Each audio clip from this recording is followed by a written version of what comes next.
ahwe bi saa so no kosa light so a ye wo so obetumi ahwe na wetie bi ni na no ekoso kama pa na miguso catch honorable Mutawakilu Honorable Mutawakilu onona oye managing director de ma Ghana Water Company Limited yes remo insuo no guso emaye omo asama ni nempotem eba East Legon ewremu otemane ade no omo guso complaining boso me so na ye de amele omo a omo bill eba nti ye totosre honorable ye nim so obetumi aye meko no ano odin nsusem no omo wo East Legon ne yes painters e ko fa shaman eni temane nempotem da omo guho omo complaining nti MD de Ghana Water Company Limited honorable Mutawakilu ye gidi se obetumi ahwe na wona wadwumaefo no ama insuo no aba because me kone ha adwene yi papa we yetoto sremu a insuo no kofu gusu complaining ebi kire se be 6 months ni ebi so say from December ebi si da ma bra me no ka say insuo no mbae nti yetoto asrem penifo so omomwa na insuo no ntumi mbra na bibia entumi enko enkan ebiom yate asem de asemda yati na ne ye betting tax omo mutwa bet no e-levy tax no na emissions tax no so His Excellency John Dramani Mahama will deliver on the key campaign promise wotumia signing amended bills into a law abolishing a betting tax, e-levy tax, emissions tax. And His Excellency John Dramani Mahama si adio yo. Adia we di ne boshe so na waye ni ye. Nti we Ghana ni baby a wa wutie mi bia no. Yati asemede. Na asemde ni nyina ne se His Excellency John Dramani Mahama di ne boshe so. Wapon homboding na wacheso ye bema. Ye ni nipa bebre omo kan nsem omundi so. But His Excellency John Dramani Mahama will deliver what try say ye reset mine. Ye den ye reset mine. Inti aye betting tax e-levy na ye dadwene. Aye ye how any emission tax mframa and I say wusie tax. Ye yini na afio enti ye nuanu ma mutwa bet no. Say si ade mati asem de. Minim se fia bi mutwa bi pa. Ewie mi hu se bi mu ehwihwi.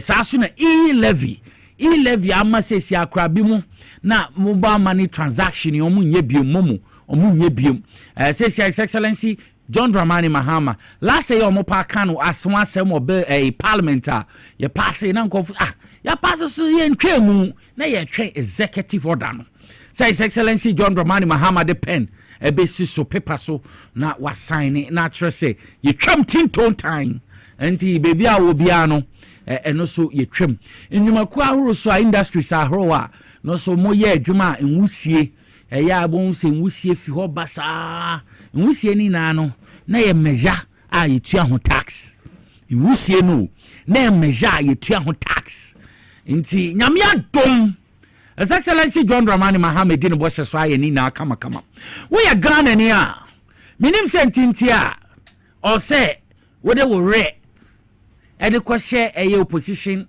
party MPP ye the 8 years ye the Ghana ma MPP menu ye hunia ma ye taxes ahro say ye tua tax and eto no ye tua no omo de ye bibi kura na but ye taxes are ye tua na na ehum omo de ye taxes are ye tua na no omo ntumi anche say we na na omo de ye tua taxes egu 8 years ye hu hwe omo de twa omo newspaper over the weekend in change party omo ye party gegege party won change omo ye but me say His Excellency John Dramani Mahama obey adwuma into baby aso Ghana sika bi akwhye boto bi obi botom so obi fie wotutu fom baby odi akwhye bia no 4 years de bi am kasa His Excellency wadawoma Ghana fo se men kan kira wo say 4 years say yesika Niema belongs to the state, no we cry na ujimaya ye okay.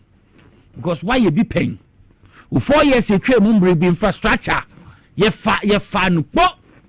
Car kwan. School, market, hospital, chip compounds. And see, we no problem. But ye sika ahro bi mo tumi wia. State properties and kofo tumi afa. si tuminya saa nneɛma na ye be reset Ghana resetting ye ya kra se be kwa akɔpɛ bosia konkofo wiaman ni sika pa kofo wiaman no properties manager pade pa His Excellency John Dramani Mahama de bia metena ha meka Ghana fo se yen kan kyerɛw se ye reset Ghana no mom kofo wie biaje ye giso ana wa ma ya twena so kakra ko dem na wo hu se nyame yodo na ho ne yen kyerɛw se nyame yodo nti saa nneɛma nyina no Ghana fo se yen kayo na metena de bia so mekayo aka kyerɛw se His Excellency Ghana for sis besika kwehye bi agema ye wa hye ye bo ye nim so obeye owuramu ye adwuma ye national security fu ye adwuma ngusu ye adwuma na sika no mo mfema ye sika no mo mfembra nti wo ye Ghana ni na wo hweme wo ye Ghana ni na wo tie mi a ana maka cho se aban ba akopɛ na ye nida so aban ba akopɛ na obetumi age yen aban ba akopɛ na obetumi ama Ghana ye si ye dedem me ye tuwidi en se si ye bo na yakasa no kra oh my Ghana isan isi ededem nti so obi biara beka bibia ase no hu mo containers yi CG containers eye cables eye meters 1328 ayera visa yasem kitwa enyasem kitwa His Excellency John Dramani ni na hwehwe maye na hu mabia no kra ne da yehu omo awia yehu meko na emfa yentuye ti wo ye Ghana ni na wutie me wo ye Ghana ni na wo hweme a me ka kiro ne se NDC His Excellency John Dramani Mahama oni ye nida so to be ya maye nti se sia de me ma me o ma me bi o Madina estate oton ade okay yo so me mpese me ye eye friend se mumu bia wo to na de cross onye mumu on pay levy asembia me mpese me boni din but onim ne ho me msa makase yi de ana send His Excellency or the pen esi paper so na yetumi etwa yi levy yetwa betting tax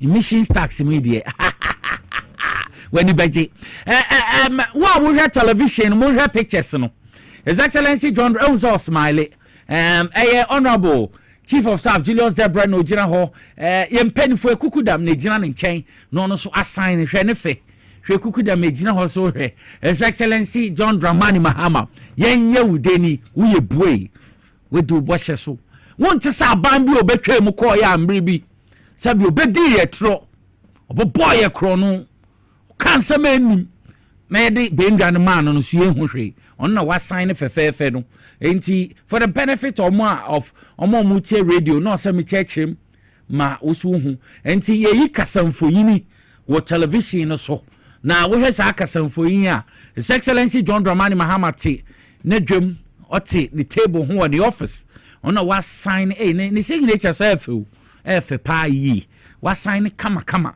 ma make say no e-levy betting tax emission tax ni na no a thing of the past nti the assemda abano no nti says ya no wo ye e-levy a mensuro until electronic tax we are betting free and there Liverpool ni your friend say me team Liverpool ni Everton na there anha so free na be bi ofia ese we ni said the catch nti we assemda yetumi ate a ye ni jesem bebi a wo bia no na bibia etumi akọ enkan bibia wo bia no for so from me fi say afi na ye be hye na say afi na agro na nkasa ye be hye Ghana's biggest political platform inside politics na wasuguso na wo hwemi ya kwansem egubamba so a minority in parliament omu raise alarm over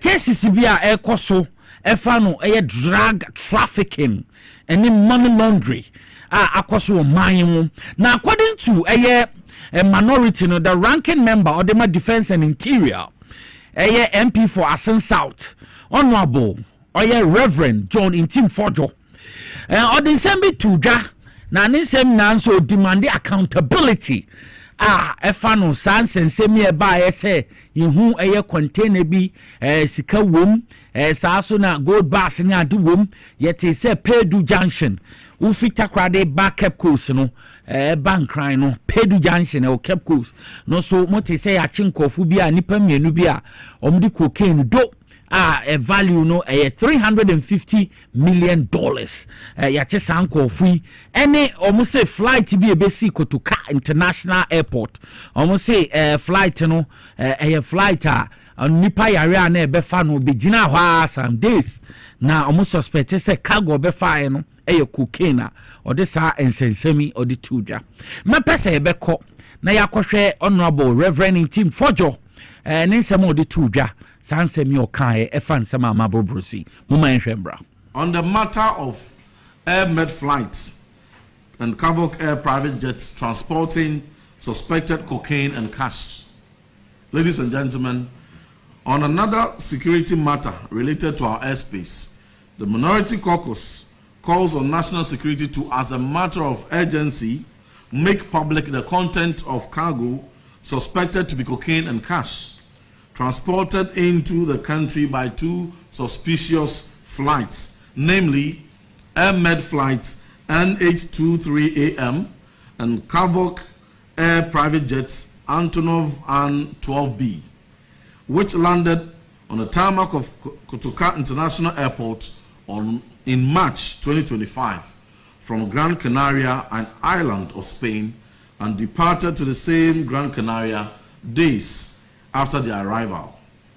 Reliable intelligence intercepted by the Minority Caucus indicates that on March 20th, 2025, Air Med flight NH23AM, which is an air ambulance, and I must stress, it's an air ambulance designed specifically to carry patients, landed at Kotoka International Airport in Accra, Ghana, and remained in the country for 5 days before departing 1 a.m.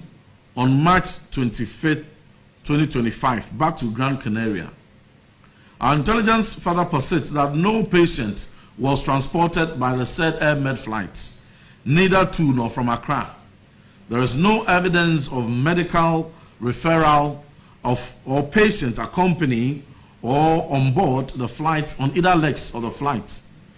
We are reliably informed that contrary to the expectation that the Air Med flight would carry patients, the purpose for which it was designed and operates, it rather on this occasion carried suspicious cargo suspected to be cocaine and cash in various United States dollars denominations.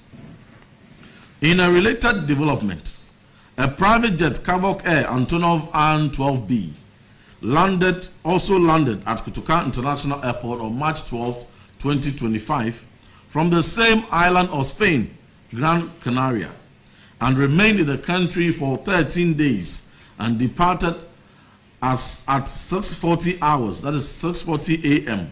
on March 25th, 2025 to Gran Canaria. The very day Air Med flight also departed to Gran Canaria.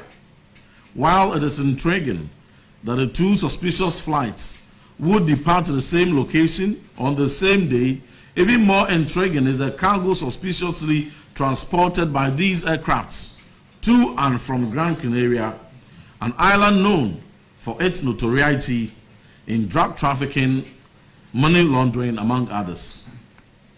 We call on national security to make full disclosure of the content of the cargo carried by these two aircraft into the country, as well as the cargo carried out of the country by the same aircraft to Gran Canaria, consistent with the principle of transparency in our collective quest to fighting drug trafficking and money laundering. It's a Reverend Tim Fojo na yehu no. And some of the atujano no say ambulance we be mu Bejina Kotoka International Airport cheye almost suspect say cocaine ambulance ne ba no odo awan fa nipa mba ono so awan ma me fa nipa na obejina hwa for some time, some days almost suspect say odi cargo bi koe na ni na no ebetumi ayi cocaine mu nsem a ode tu dwa ene cocaine ho nsensem bi a watre na when no ode kopie mu wo ye sister station Joy TV News and Joy News TV okopie mu ho na ye ne Reverend Tim Fojo ne nsensem ya media omuni ni didi ho nkomo na explanation no church ni nsem no nsem mu bisa no nuwi ano no na akoye se Reverend Tim Fojo ne nsem no shallow mo ha allegations no ense da ni basis sa no mu bisa Reverend Tim Fojo ne nsem o keken de tie question mark wo me pese ye beko na ye tie ye nuanom ana ye sister station Joy News Television abra sansemi all dia tudwo mu bisa no yiyi ano no un sensama Reverend Tim Fojo keka no mo ha na enyadia I say busim kansem na Reverend eka me pese be hwesa asem no so aba at the moment our intelligence is at it, but we haven't ascertained the actual people behind it. The same for the air ambulance too. Absolutely. We do not know who brought it to the country. Absolutely. And what it came to do. All we know is that a cargo was loaded and offloaded from this aircraft. Yes. And this is national security has the gravitas, they have all the instruments and the resources to ascertain any further information related to these flights. And that is why the question is directed at them. But if no arrest or no question is being asked, doesn't that suggest that perhaps this was a legitimate landing and taking off that, you know, that is for the that doesn't require any clarity? That is for the national security to set the records. And if they deny, then further information available will be made. So we are waiting on them to provide responses on the details of these aircrafts, their cargo, who is behind it, and then the subsequent, concerns will also be brought forth. But you are so emphatic that this could be cocaine and money. Suspected cocaine. Why narrow it down to cocaine and money? Those are the. It could have been anything. Those are the suspicions our intel intercepted. And beyond putting this in the public domain, have you sought, answers from the National Security Secretariat? The Minister for Interior with additional responsibility for national security is your colleague. Oh yes, but there's nothing also stops us from the media getting involved in some of these concerns. The more transparent it is, the better it is for governance, the better it is for security. And so we are asking them legitimately, if Parliament were in session, the first instrument I would have used would have probably been an urgent question that would be filed for the National Security Coordinator or the Minister to provide answers. But Parliament is not in session, and we cannot wait until such a time when Parliament comes back. So the media, through this engagement, they pick all their intel and all that. This is a legitimate question. It's of public interest, and it's important that in line with our security and transparency, they provide all this information to the public, and then we take the conversation further. Reverend Tim Fojo, Assemblies of God of Rome, na Osanya Member of Parliament. And then some of the two, Jano, no. Na questions no will be said no so utia. Na question link semno how we seek can semno. Evidence semno evidence so sa. Uncheda ni evidence biasa. Anyway, wakase wie hu ne sa de no more light de yehu. Ye nuanom Joy News Television. Enkoma ono so odi two mu eno no. Na sesia no His Excellency John Dramani Mahama Tios no ye research oh my Ghana. Now, the president, the first gentleman of the republic, and yadia metoriti sansen semino. Enti ma odia tu dwane say, odi to ni Facebook walk and attention has been drawn to allegations yeka say cocaine be almost suspected ambulance flight be Kotoka International Airport. Almost share drug trafficking, any money laundry, and see waka wati. Now, also His Excellency John Dramani Mahama no obehwe eso obeyema Narcotic Control Commission ye kind of NACOC, the police CID, so also the National Investigative Bureau ye can NIB, ansana the national security coordinator ebehwe no ma assist Reverend Tim Fodo ma ensem odi abetu hwa no omotumi etu anamo na bibia etumi akonkan when president until say president we etwem kwa wo ka asam kire na you mate nso mfa nya adwuma no enti Reverend Tim Fodo megidi say His Excellency John Dramani Mahama kasa osi sa enya dia meda so me man pa me mama dwen abaw so na mehuma eko enti say sia no His Excellency John Dramani Mahama also let's build Ghana together on mining na ye pese oye me penti ye na nkambom na ye mboa man no enti oyade obeba sa agency si na assist Reverend Tim Fojo na omotumi aboa na bibia etumi ayeyi cause also on this allegation si obetumi ensure transparency opese bibia dem fi o my Ghana ehu say hey bibia ni bebia na bibia etumi dem ku maye na ye hu meko enti abeda His Excellency John Dramani Mahama say wo no so ensema watwe na wama agencies ni 200 more na bibia etumi akọ enkan enti se wo ye Ghana ni na wutie mi a papa no na asem no waka na nya dia be first no wo kan cross o yate ye mfa nya adwuma o si no we de be ye adwuma na ya ma o mahwehwem na ye hu meko tu ye Ghana ni aka akoma tu yem na bibia entumi enkonkan na bibia endedi maye over the weekend yenim say ye the holidays twice kra amamu ode sale na ye ni a friend Rastus Asare Donko yenim say o investigative journalist ono so obono hombodin papa with a multimedia na news update on about Galamsey matters ye chese Galamsey no asori pa no onya time also kopiem Western region na Western region no ensem bebre koso banter between a deputy forest manager and anti Galamsey team no chese mentem wase sem bebre na bae kiti abra omokof chinkofo ma excavators 25 excavators our forest cinema omoye illegal mining na mebepie mo no say the Western North Regional minister or call or Dranka said drive to forest no or coin or say me pacho police and I'm more Galamsey semno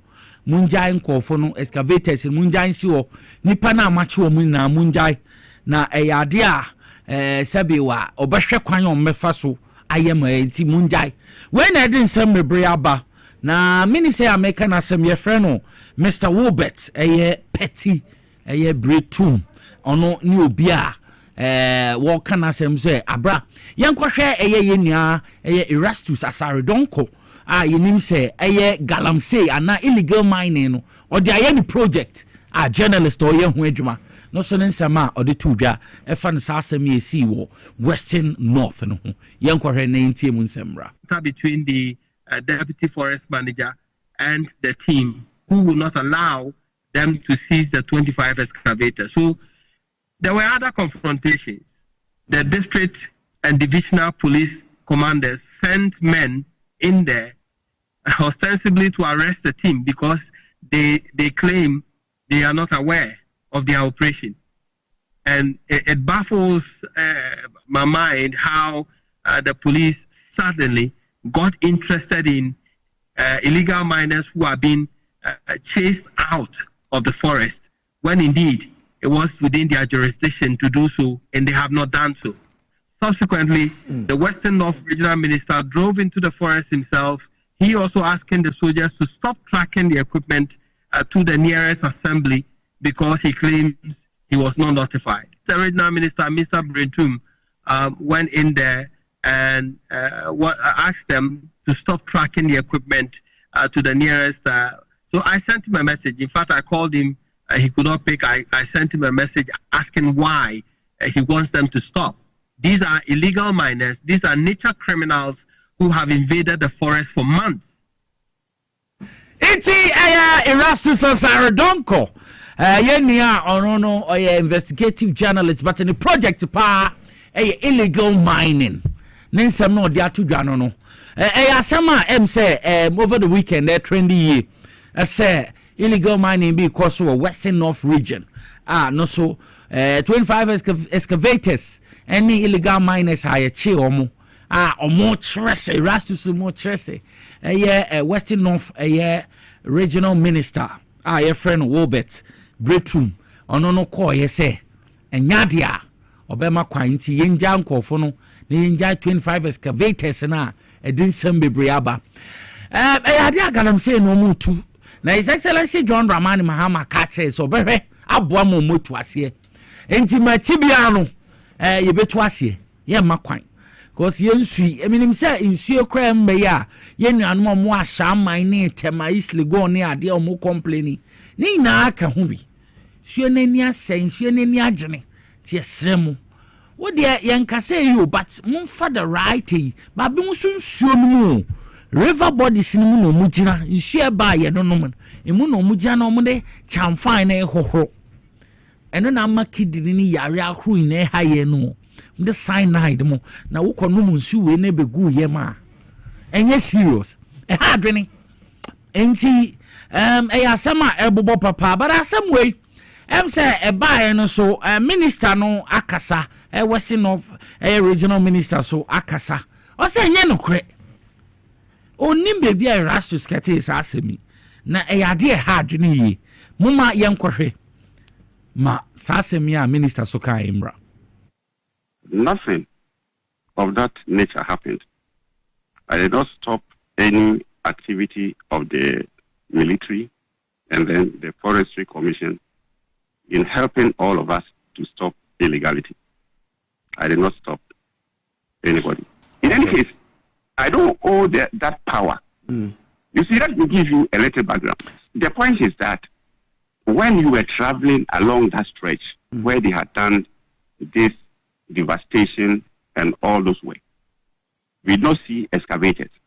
It was only at the point where you stopped that we saw one excavator coming from an operational area onto a high place. Okay. So at that time there were no excavators parked there. And in fact, if you turn around, you could see about 5 excavators that were parked, that were standing at various places in the area. And that was at that point when I called the clean jobs guy to ask him all those questions and requested their documents. Okay. As for the military and the forestry, I didn't have anything to do with them. All what I said was that these people have worked, they have not done any reclamation, and they have not said anything. But let me give you a background to all these things. What I told them to stop was the mining operations.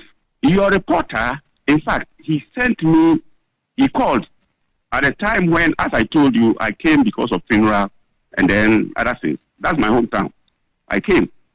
So when he called me 2 times, I didn't see. Then when I picked the phone, I was about to call and I saw that he sent a message. So then I told my personal assistant that he knows I am hosting some people in the house because of the reason we came. So he should take the phone and then talk to him, tell him that if there is anything, we can talk later. Okay. Or if there is something that he can respond to, he should respond. Okay. That was just that. So I didn't talk to the reporter. Western North Regional Minister. Onona yetene kan o se no kura bia nim. Yes, honorable Obet. O se no kura bia nim. Sansem na mo kani no anya no kure. Ono nkogina baabia and stop 25 excavators bia. Illegal mining bia ya chi omu bi onye bibia sa. Nte ye mbogo mama ye nsoso na no kura bia ni sasem no mu. Mijidi se minister wakan dia mo be ne sa pepe pa ma imum in fact galam say na hadwene enti won ma ye nyina ye support His Excellency John Dramani Mahama ne vision no mo ma ye mboa cause ono no opese galam say no etotwa opese wankasa obewure no eye legal mining no you see due process in the adwuma mo tre no nti empese be ye illegal bia na etinsum na ehoho wow wo hwe TV wo hu ma ekoso how yensu na ni aye ene na poifo chese se ya hwe ye 20 by 2028 omanga na kraji chese export ye importing suo chese importing suo ye krensu nte nsu kra me ho se na nse akra ha wokukọ supermarket ni bia ye imported drinking water ho I bottles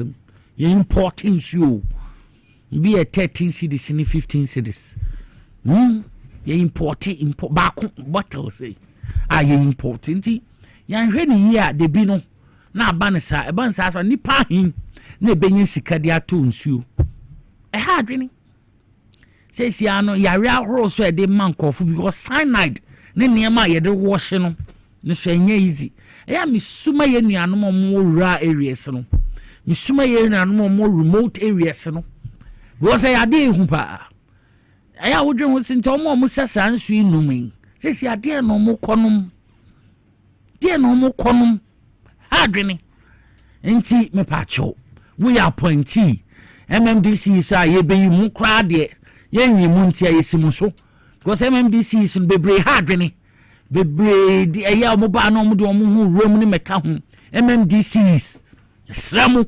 yesramu ye yimu ya ye bobo mu din mo so mo mboa my excellency John Dramani Mahama Nkuntia in biom Ghana police mesramu regional commanders district commanders crime officers mu na mo mwa because I just bia ye bakra na mpanifo no bia frankofo na ibo obedu no bia ni ho moso mumboa na his excellency John Dramani Mahama na ni so ade hu no ntumi mbrem because galamsey ni high ye water bodies na ni say e hadwene we are the said ye de say mumma embrem say si akra koko kra na man Ghana ye produce no kra mutumi ka say koko no mu hu say chemicals bi January na yesen wo yesesa wo eye nsu anam isutine enam eye kwaye mu ni ade rivers ya no bi na yesa dudu akoko no idigugu so koko no be na asai yesi bibi wom yesi a China for before koko a hekodua mo na eboye kwadu say koko no kranye quality na niema bi wom chemicals bi omuhu se niema bi afra koko no ntime sre say betu sa na mo na ya boa na his excellency John Dramani Mahama ne vision no etumi aba mumma ye na efa ye hunjim meme ye bi osu ye bia ye boa ye betumi a research o mangana na illegal mining na etumi etwa na bibia etumi akọ enkan ibiom Environmental Protection Agency EPA omonso assign asori say edwuma no EPA edwuma no say so mu gina pintin na omba boy his excellency John Dramani Mahama division ma bem omo combat illegal mining activities no omo makwan because omo pollute yensu ahoro omo seniema na edwuma omo bedi no omo nhwe social standing political influence saniema ne no omo mfanye edwuma sendi si abantimi NDC ni intimitu amoma mkwa msensu ye makwan se we nipa we wunu ani we wo fa ni we ye makwan EPS omo ye ma eye mbra ye adwuma o man mu EPS omo tu anamo asi ho na bibie etumi akonka nti bebi a wo bia no ade a penny odan no the acting CEO edema EP akasa me am sister Professor Nana ama Kluche na ama Kluche na asem ode atudwa no to say hey ade a omutu omunensi wo mama yenkohwe Professor na ama Kluche ne nsem ode atudwa efa no EPA dwumedi omu bedi no omu de omunan esifom it's pathetic to hear stories like this, especially now after we have talked severally, after we have made several attempts to stop illegal activities in the forest. And more pathetic knowing that we have a minister or regional minister stopping the operations of the Forestry Commission. I've moved to Ashanti region for several operations, moved to Central region for several operations, without informing the regional ministers there. We all have our mandates as institutions. So if it was indeed the Forestry Commission in the forest who were stopping the illegal mining activities, then it's completely wrong for a regional minister to come in with police. Inti Professor Nana Makluche na yete nenkan. Odi atudwa. Say EPA omundi agro acting CEO e the my EPA. Omo say enya de omo bebedi agro. Omundi agro kra. You say illegal mining in how mine Ghana. Na mekoso ne ha adwene yi. Nti omo bedi agro omo bebo adwuma ahwe na etres illegal mining ye water bodies say ye polluting no. Omotumi ama bibia etumi akonkan nti Environmental Protection Agency kwan ya omoso afaso omoba no mababua no matu illegal mining nase amaye no sesi amagalam se ne kone ha adwene ye na wodwene ho a wonti ase enya de a ommema kwan man saa niema no etumi akọ enkan nti mumaye nyina yambo His Excellency John Dramani Mahama we appointee na wonnim na also so na ye chew ya ye bebo ja wa ha ye bebo ja ya come mpemfo yiwadi because when ye say obeboa me ya reset Ghana nti we ye party ni appointee a memfa ho njijim me say me ho a meka ye bebo tuja ye bo tuja wanu ye no besi no na letafi Jubilee House abaya pamon se sa na wo be ya ye mo metwitwa ban ne na mu oba na obeye nniam bi entene a ye beka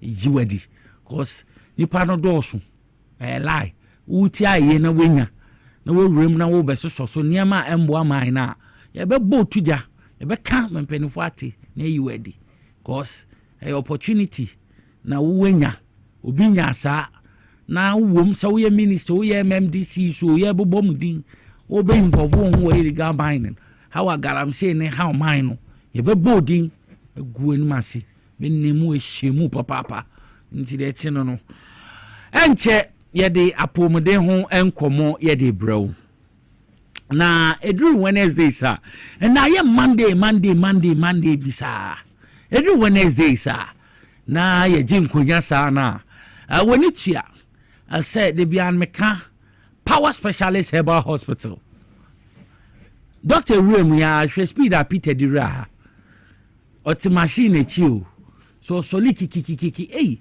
menim said san obi efu so sa otumi kwa America sa oduru o se hwe mefu Dr. unse mefu twen nam say Peter sa eno ankasa wa ye we o ye adwan cha sa nche me be gina adanse die time nam de mic ahye na no odi adanse ma oso ehu manyame aye Peter ni na ye Livocare no edu aya Livocare hwe na nse na mefu adoa dem ko takrade ma me hu na ne yema hye say we efu na ikeso na me say Livocare adaromanti me pacho ebia we fusu unum Livocare na betumi abo and I say immune booster no esanse ye liver ni ade no cleansing ni ade ye hwe na nse liver ni kidney ha nkofo nya bi no ma akakaduru ni niam wo ma omodi aye abu nipa enti wonya bia Livocare no eye edu aya Livocare wonya bia bebo ma membra eye edu aya SK no so enye easy eye kama pa SK no so wonya bia no so I say mu booster ya bia stomach obi o na stomach o say ye ayem kro minipa bi pa de san na ayem kro eye na no say no minya bi da batwa wonya mumunim ulcer ayem kro san siesie we obi o tise ne yemye ne ya bunya SK ni bia ebebo pa hebate ne de ono no wo yare ebo akro ni diseases ebeyi ni nefo toxins ne amambo ni pedian ebeyi efi ho ebo ma osi pisita nti wonya eye hebate ne bia ebebo male vitality mema no oso ji onan su pinti ende alaji soro go ba we di sala na wi wa fasting ende obeba no ni ye nkofo ne konwa hapa nti be pacho eye male vitality no so jiri kajiri alaji team kem nti get no na yanko power specialist herbal hospital me director ba na executive isa it's Kelvin Asante me ba cho power specialist herbal hospital ndro no ha okwa hepatitis B ni A ni C ni mekam no so ometu asam mama ma doctor hin ba kwa ba doctor akwa ba bibi avoko de ye danyam ya se doctor asresa oh jasem de sabio asem kwento sabio mama kan so obi a wo fie no say no hasamai no aka kasa de bi doctor hin ba yentio medase awusia ya mo akwa ba power time bre aso power specialist herbal hospital ya den chefri aso doctor panyia oda hospital no doctor akosia adu aya hod mo bibia bibia ojebre na ohwe power time da bia nsema yeka aye ba kope yese adanse die papa enkrofo di fa power ho TV so radio so internet ne me ahodo no won so be ka adanse di fo no bi power specialist herbal hospital dodo na afayen last stop ye Kumasi won crime ena ye wo takra de Kumasi wo fe yase ye ni Jasper Flint station di enhwanimu wo aputoja contract kwan ne so Lake Road ena ye wo akra wo kwabenya ACP kwansa ne block factory no edi enhwanimu na fe takra de wo Anaje Estate Customs Road ye ni single washing bay no edi enhwanimu ba bi Anaje ye JHS no ewo no honmo a ye no mu edi enhwanimu obetima afre numbers mu bia numbers no ayemiensa o frɛ ya no bɔbɔ nkomo na branch na ebe on ne Amadaresha ba ho na wa ba baje wa yaresa numbers ne 0555 79 78 78 0200 38 38 31 and 0244 54 44 22 Monday to Saturdays any day juma oba ye mfiti prekopema obi aduro da bia meka say ye no na mapawa ye sonko oba na wanya laba ye ma waduro da bi sentini say symptom ba ko pa bi abeka no ya de e betimi de aba no eburu be yesenu ma na sensia so oba na aka chem say uti oya enye mediti paye ba na edoso malaria betama uti apayo typhoid betama uti apayo hepatitis B na say si betama uti apayo so BP ekosora ubi wa baba behwe ni BP na ne number say 200 240 ebetima uti agrawden den so moja so tia etima uti eye wo ya empo sabi constipation ayemtim betima uti apayo a enya sam ketwa enti so ka che say wo haya wo ya ye be make sure say ye ntiti just symptoms ye be make sure say be tackle the cause of symptoms no ya de ne kwa ensan mabiem enti power specialist hospital on fa ya de ma ensan fa nko de berada oba labo papa bia ohia se ma ye no be ye di mfidi be hwehwe ni padua ni mu so ohia se ma ultra scan so ohia se ma ye x-ray bibi biara se ma ye ne hu ade potepa ekoso e woni padua ni emu no ye be ye ansa ne de draw account enti power nyame adom ye ntomfom ya de fa ya de nyina bra menka sa ya de we de no ana duko wo mu onya hu ne ye wonya hu de e hawo wonya hu de ekoso ni padua ni mu enti ba power specialist hospital nyakopa adom ayaresa e wo hono mo e de ema obi biara wo hwe power time samre teni ye wako ya scan wako hospital ya catch so kidney stones and I say kidney cysts saya de ya de bi say e ko nanim 10 kame so ye nipa best 10 scanner wanya crown best 6 and 7 oni kidney stones na o kidney cysts misro ama on fe ha nyina ya wo ya usisi achi lower back o ya wo ya ahihyew ade ma ona se nyina tatai umia na atom bedaba nya no onim nyina ho na o sa chi nyina gyina Mr. Kidney and Fanny Agro. And you ma kidney betting the abro no. No, you and a kidney betting your coon into 10 years. So, kidney stones, who kidney sessa to Mercabra Power Specialist Herbal Hospital. Oh, dear, I have fatty liver. A mount phenom fail, yaw chica to 2 chest, a yaw ya, we are deka crab in our bread. We did it to a benaya funashana ayakutu. We have funasha see a hono. Uyafuna ayade den right upper abdomen unufu ni fana se ho e de kwa mfini ko pie wachi no ho ya wo ya ho hyehyew sesi amaka se ho na ayade den sentence se ho na liver na den eda ama wani aye very yellow wan kasa ni pedwe nyina wa ya ho ya wonsam ni wano no sin nyina o se achinam nyina aye yellow odonso adonso na se left na se coke sesi amaka se oyafuna ho no bra power specialist hospital enu ntina doctor akoso adu aye hwehwemu na wode hamanuro pure herba e de aye adu ye fe no adu aya liver care adu aya liver care se wakoye scan wako hospital yeso wo fatty liver wo liver enlargement wo liver cirrhosis bibi biara atechmo wo liver no ho no wonya adu aya liver care ni bia ebeboa ebesiesie liver no ebehili liver no ama liver na nya hodene na abojuma so liver enya problem so liver esaya abusua nipadua no na hodene no eni ho bomodin so benya adu aya liver care nensiesie liver no mfa mawo hepatitis B yade ba ko wiase nyina se ni aduro da bia meka ne mani age se monyam ka nyankopon ni se power specialist herbal hospital edini ya ba ko pe power specialist herbal hospital doctor akoso duo ya ada no nyankopon mama me na duro a yade sa hepatitis B yade ne tu ase teni ye ya manage ya brebe no ase wa mana hamanuro pure herbal yade etu yade no ase kra na otwetwa mo na o test negative na nya asam keto anigi a by a hospital hodmo na edoso be bia wo bia so test positive say ya wo yire say ya okunu say ya oba say ya onua bi ema ya de we enkuno obra power ho fibra power specialist hospital unit to Ghana ha hepatitis B de kwa na ekofom so test positive fa men tenafie nka say ya de ni aduro nyame adom ya wadansidie wona wodi adanse o TV so radio so internet no edoso award ahodo agene Ghana ha ne amana ayi bebre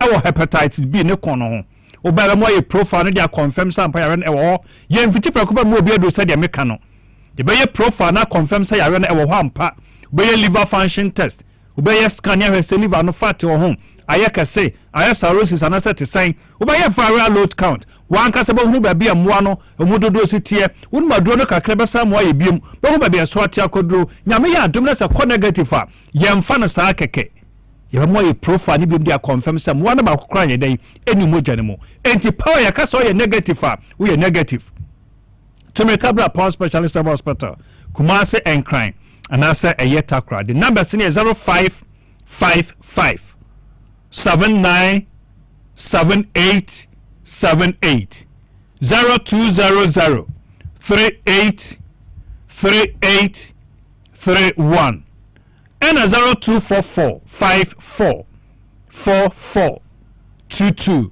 what the no aye osa akom de wa yemi yo ya aduane to yemi yo ya udidi mi yemi yo ya enam se osa no eye kronti na e kron so nyan nti ne bo kwa na ne bo afro no sabi obitimi afe enam osa nti ama obo no hanyina yo ya de kopie wa chutanya heartburns udidi na aduane jejabo indigestion ya na ma osa nyina titiriti ya na se emframa bi egina wo yam sraw ama wo chika sane mu ya wo ya okoko ha ayawo ya oba power specialist hospital ya miadwe wodro betuase akra de amount ye no ntina doctor akoso do ya de aduo ya ba ye frɛ no aduo ya SK that is stomach care ekro bia wo ya funu mu say ye duodenal ulcer say ye peptic ulcer nko ade a nadro eye aduo ya SK power specialist hospital power health product and ya de sa enrowe e de abedwa so be ma bia wo problem awo Johnson hu nsemutie ni ye so ye oba na oye be ma wo Johnson mu problem a bra power specialist hospital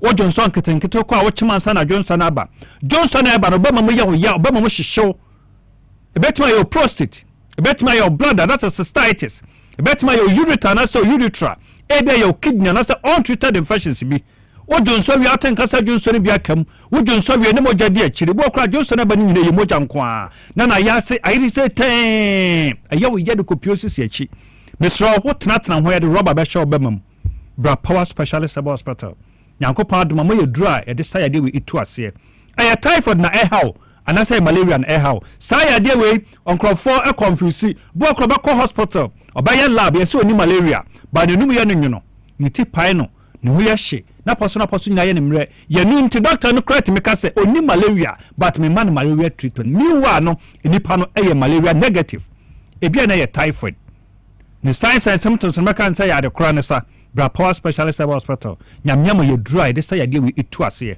obai be boa wo ya de nyina be ko ya de bia tete wo say company show minimum bra power specialist hospital ya ho ye nya surgery ye mfa se kan kanipa ye be mu odu be na ne nyina ama ho atimi ato be ma bia wo yemra wo mpam wodro wo hia eye jirikajiri ne din ne honam se de so nya jirikagire no na onya immune system booster ye hebaten no de pemu se dia ene ne chasa nya asam keto ba bia wudi amawo ba bia wo bia bo modern so nsa baka yenu ni nyina bi ya de bia teto aye ntimi aka ho asaba ba betimi aboa wo to ase na twetwon bone fracture do mperi mo bu pen ukotodwe ahono yesi nsuo gina mu nya power ho a wo de wo ba be kyekire amawo na nu na nsabo so na fe utimi de utimi tia so na de ahonhunya na ade atwetwe nipadua de be we titiriti we dududu blood circulation no anya papa ye ba yo massage kama e mentiri mo biabie na afi nipadua no titire ni nyina agyae wa koma timi bo se hwim utimi de all right na so tia na ete abusuya bra power specialist hospital obo wa ache obo wa sa sabi na amfe no mfi nyina yo ya okokoso hyehyew obi bo wa no yi ahoro asabi ne moja ewo mu oba power ye be boawo ye wo duro tatahwe ye be hwe de de na eba unu sa typhoid betam wa bowa ento bia bowa be say 2 years 3 years say ye typhoid ya de wo de wa no aba won treat typhoid na wa no enkoda typhoid betam rashes agu enti ne ma bebre ho man tina power ba ye mfiti prakopa ma woduro be make sure say be hwe de de symptoms na ba ni attack the course na tuade no ase ama ho atimi ato ba bia obia ya de bia ha obia no fabra power specialist heba hospital Kumasi ofeyase yani Jasbo Flame Station di anhwanimu wo aputu oja contrast kwan so Lake Road ana yewo Accra wo kwabenya ACP kwan so ne block factory no edi anhwanimu takrade wo Anaje Estate Customs Road yani Singa Washing Bay no edi anhwanimu frey numbers mu bia branch na ebe no ne ama direction abaho na wabeji wa yaresa numbers ne 0555 7978 sa number no assign WhatsApp betimi ya chat or voice me bia betimi asende e de abraye sa nso so ne 0200 3831 and 0244 544422 Monday to Saturdays and ye de adwuma Sunday penny da ye adwuma even holidays ye adwuma aw ye branches ni nyina mu ye do asese brebia wo gebre na ohwe power time uti power time na me yaduma da sene sabre yanso ye de apomde ho nsam no ebe sabro ye bena doctor Hinebase ono fi power specialist herbal hospital to anamono druwe na kopendro ne bi na kwaje wa ya hwe ho udru ho a obeka second Nicholas kai obenya wa ya sepre kope nyamenka ho no nsho menje aboafo nkrato ba ko mienu miensa ye ba ye wo Alhaji Amadu Sorogo former member of parliament de Mamadina ye betenenka sa so ne beti lawyer David Wowi Brown ye beti onosonka we fi the case so and we fi the nkosonda TVXYZ and the power 97.9 FM mebasesia.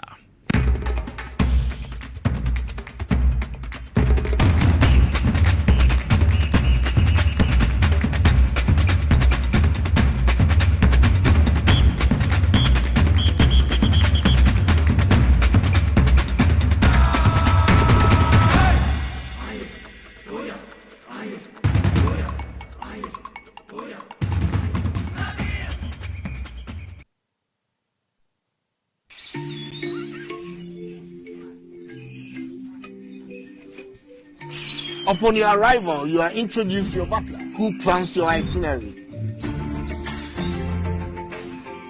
So many activities, all in the same premises. Visit the gym or the stables, they have it all. At my break, I'm able to practice my putting.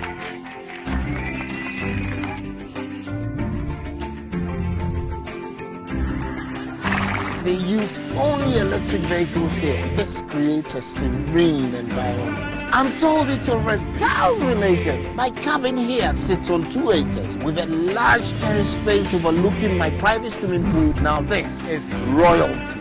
They have their own farms, thousands of fruit trees. I can also have my lunch here at the waterfall. Quite a beautiful place you have yourself.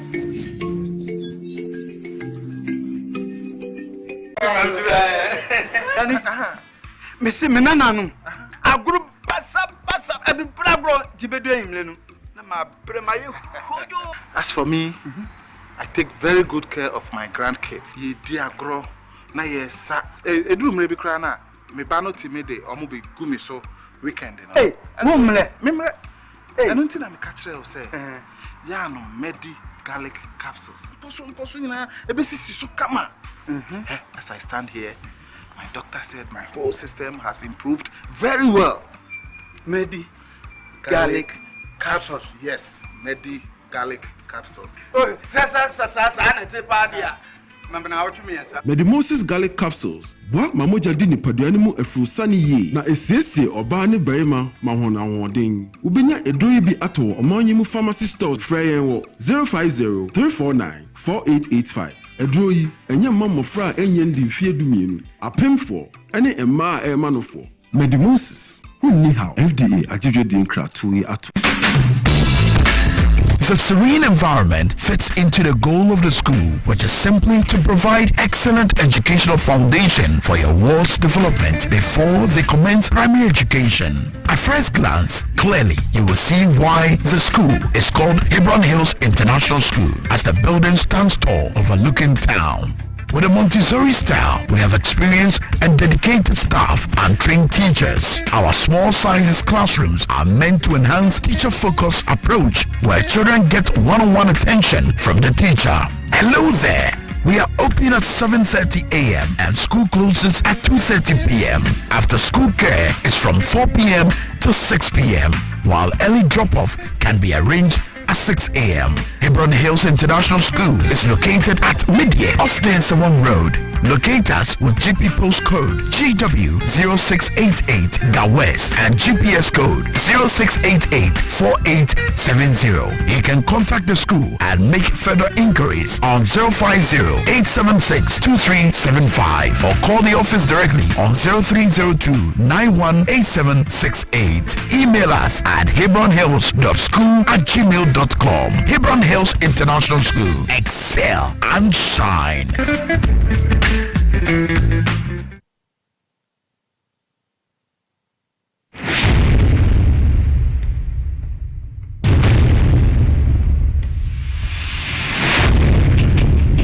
The average human body mass should have at least 60% water for optimal performance in any physical or mental exercise.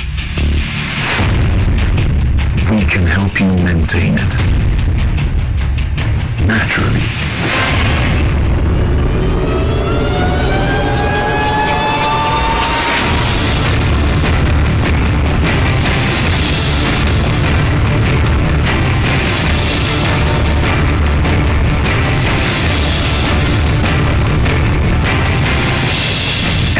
Natural mineral water. Simply natural. For bulk purchase, call 0596-273-546 or 0596-273-547. This advert is FDA approved.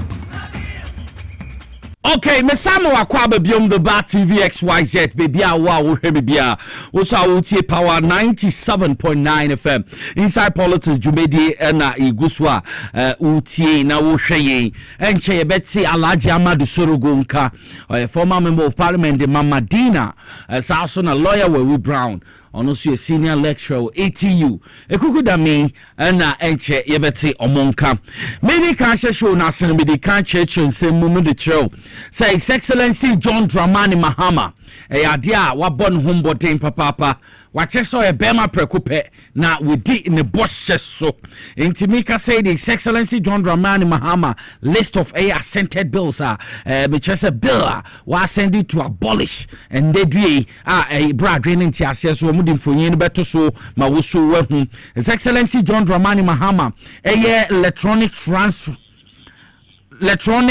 transfer levy you can e-levy no repeal bill no 2025 dia says ya make say you trim electronic bill so na emissions levy repeal bill no so make say we trim So na value added tax ye kano VAT amendment bill no so waye ho adwuma income tax amendment bill 2025 ono so waye ho adwuma petroleum revenue management amendment bill 2025 waye ho adwuma public financial management amendment bill no so waye ho adwuma so na value added tax bill no on medical commerce of 2025 waye ho adwuma marked funds capping and realignment bill and also His Excellency John Dramani Mahama a 2 more Energy Sector Levy Act so na gold board bill with 2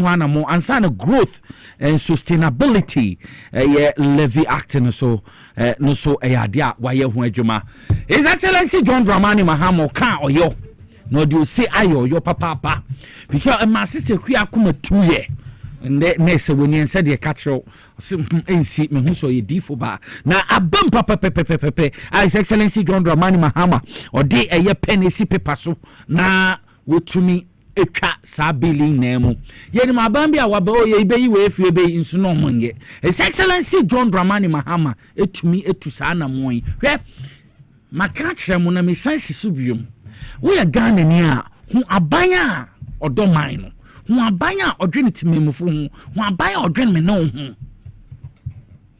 hwe His Excellency John Dramani Mahama ni campaign promises na wotubi aye hu adwuma hwe nje ye munim ansana 11 no be o sheda kofa kofu bi na wa ma take tankers bi obi aba mutwam a sikese na Ghana munya yearly mutwam ebe ha mu na we so aba be ka say groups bi obi a no o say no enya mom beka na meye sabia ye wo men no ye ni mom ye nti ye nim kwan a ye 11 fi wa ye betumi abo Ghana ho bra enya de ebe ha ye nti saade na ebe hwe yi ndeso wa ye pepe wayen pepe o de penesi pepa so aye mesesi ano abaye bibia ebe ma yeso ye ho ha ye mepese ebe kwa His Excellency John Dramani Mahama ne kasamfonyi no ye ba ya twedwumedi no so. This is the electronic transfer levy repeal bill. That's the famous e-levy bill. I'll proceed to sign it. Okay, I've just given assent to the repeal of the famous e-levy bill.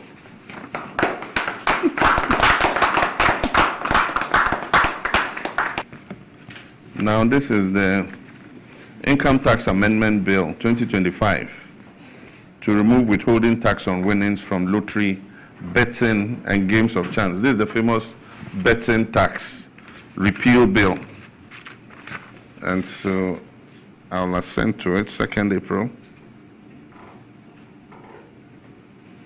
2025. So betting tax is gone.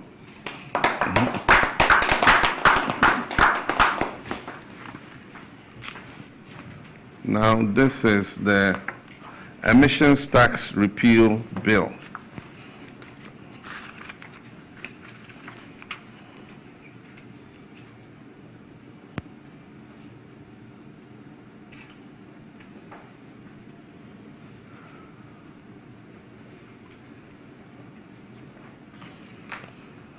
So Emissions Levy Repeal Act 2025, emissions levy is gone.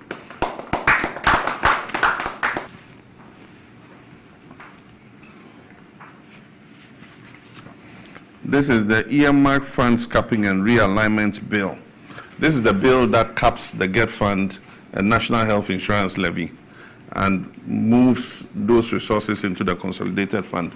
We promise that we'll take the capping off, we'll uncap them. And so this bill uncaps the GET fund and the National Health Insurance levy.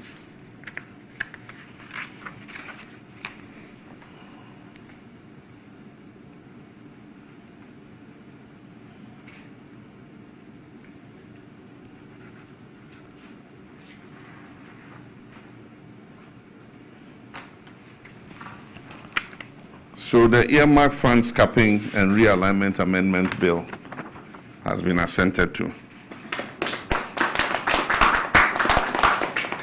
So it means get funding, any child will receive the full amount of their levies.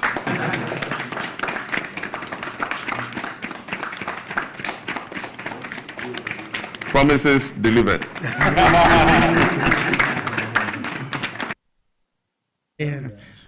Promises delivered. Enti we heard television His Excellency John Dramani Mahama or see me trim tintum a year e-levy we trim emission tax we trim betting tax we trim and then the pensi so more nefe enti ora chief of staff Honorable Julius Debra Mone gina ho ekuku dam advices omone 24 wo parliament omu 24 presidency mo fentemi and then ode kire no wo hwe studio ha large so gwani agi yepa na endra oto safra kuku dam fia ha driver me no mo be koso me yire mu ameto no anko alaji sekani no de atome so enti de ateno no efe mo hwe me koso His Excellency John Rotini office wakasa ne kasa na ya mo sanse so biom okay yebedase alaje bedi hu nkomo enti yebedase papa His Excellency John Dramani Mahama or say promises delivered enti we deliver kama ma yeniaje na missing containers missing containers Electricity Company of Ghana board chairman afenyon marking Electricity Company of Ghana ora afenyon marking ono no board chairman ansana napo Mighty Opoku Prempe no minister in charge of energy former boss and I say managing director de ma AECG your friend Dubik Mahama containers omo de buy 250 and I say 2,500 say crowd me say omo ka say 3,000 me ka ho ye say ye cables the meters mika say emu 1,328 ayira. Now His Excellency John Dramani Mahama on the security agencies no badwuma hwekwan omo fa asoko hu 40 wo Shah Hills Shah opposite game game reserve na wo ho no no mko hu Chinese fu cable so ye di ba be ye adwuma omo sanso amelte no mo dia ko mu krom mo ma ye hwe for the benefit of omo mutie yenti or some kasa my muso mutie Power FM no mu huma eko but one mo hwe kasa mfoyin wo television so no ube mo show Facebook live so ko be hu mo hwe na sample free edi e say wotie ya afenyo market so ode osahene yesi din ba kon de aka osahene wano yapi Electricity Company of Ghana die Dubik Mahama time or resign yourself so no dance no resign. Tanko for we do say a chumo ba no containers na ye den to me yerasa under your watch. Omo die wu papa afenyo marking Dubik Mahama Machi Opoku Prempe Kofi die wu wo dwen ho bia wonti ase hwe moma yentie kasa mfonyin no yenkwati abro mu kopie mu sa China free omo warehouse o se baby omo factory no omo nane no yenkwati ensem omo kan omo se omo de omo fa kwampa so neto wo fa de kwampa so ade belong to ECG moma yenkwati Abraham penifo no kopie ho omo ko hu ye mesi national security penny na kasa yentie mra and you realize that several of these ECG cables have been cut into pieces and then melted into liquid form, molded into round aluminum bars, and then some in powder form, which they export at very expensive prices. Now, apart from the one that they melt and sell, we also have some stock in this particular warehouse, where the quantity you see here are from so many containers that we have been looking for all this while. We have found these cables here, which was actually sold to them with the connivance of some Ghanaians. that we are gathering intelligence to arrest. But so far, on arrival here, we have been able to pick 8 Chinese suspects and then 1 Ghanaian, who is a manager. But the owner of the company, I would prefer to keep the name for now. Is on the run, but a team is on one hand for him, and we are sure very soon he will also be arrested. Who is this owner and what's his nationality? The owner is a Chinese. The owner is a Chinese, and the company is known as Ponlock Company Limited. They are solely into scrap materials, that's the aluminium scrap material. They buy and mold it into free product and export. Enti mahu adia afenyo marking board chairman ECG Dubik Mahama no ne managing director Oro Machi Opoku Prempe or sector minister energy mpenimfu emu boni omde di yen se makwa akofa ndiama ba edi beye ECG adwuma masa megu port wa mo twedi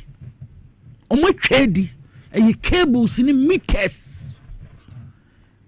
Inti ena parliament osahi na otondom no ye we na afenyo mark no ye agene di mohu menu anu am osimpane ni potem efutufo Ghana fo afenyo mark no oso onu oni mo ye BC that mohu oye board chairman ECG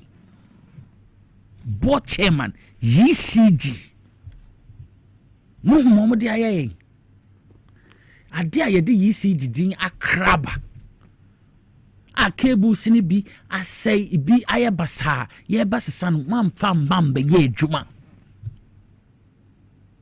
mo trading kakra credit gum bottom che medical akasa his excellency John Dramani Mahama wo gisa na mema kra 4 years ya ye pe nti mo amo ya afenyo mark no under the watch and afenyo mark watch ECG eniama na ye twa ye na Chinese phone India phone se omuguso ati se containers we crab copy ashama ho baby we brown call for no straps for se omutwa meters se alaje hu se meter kra hu se nkofu kilometers okrom ha hu baby omkonya meters no meters omode ba ba boy yi di adwuma cause meters ni bi nye ni na ye twadi nti o ya afenyo marking na po also vice president edi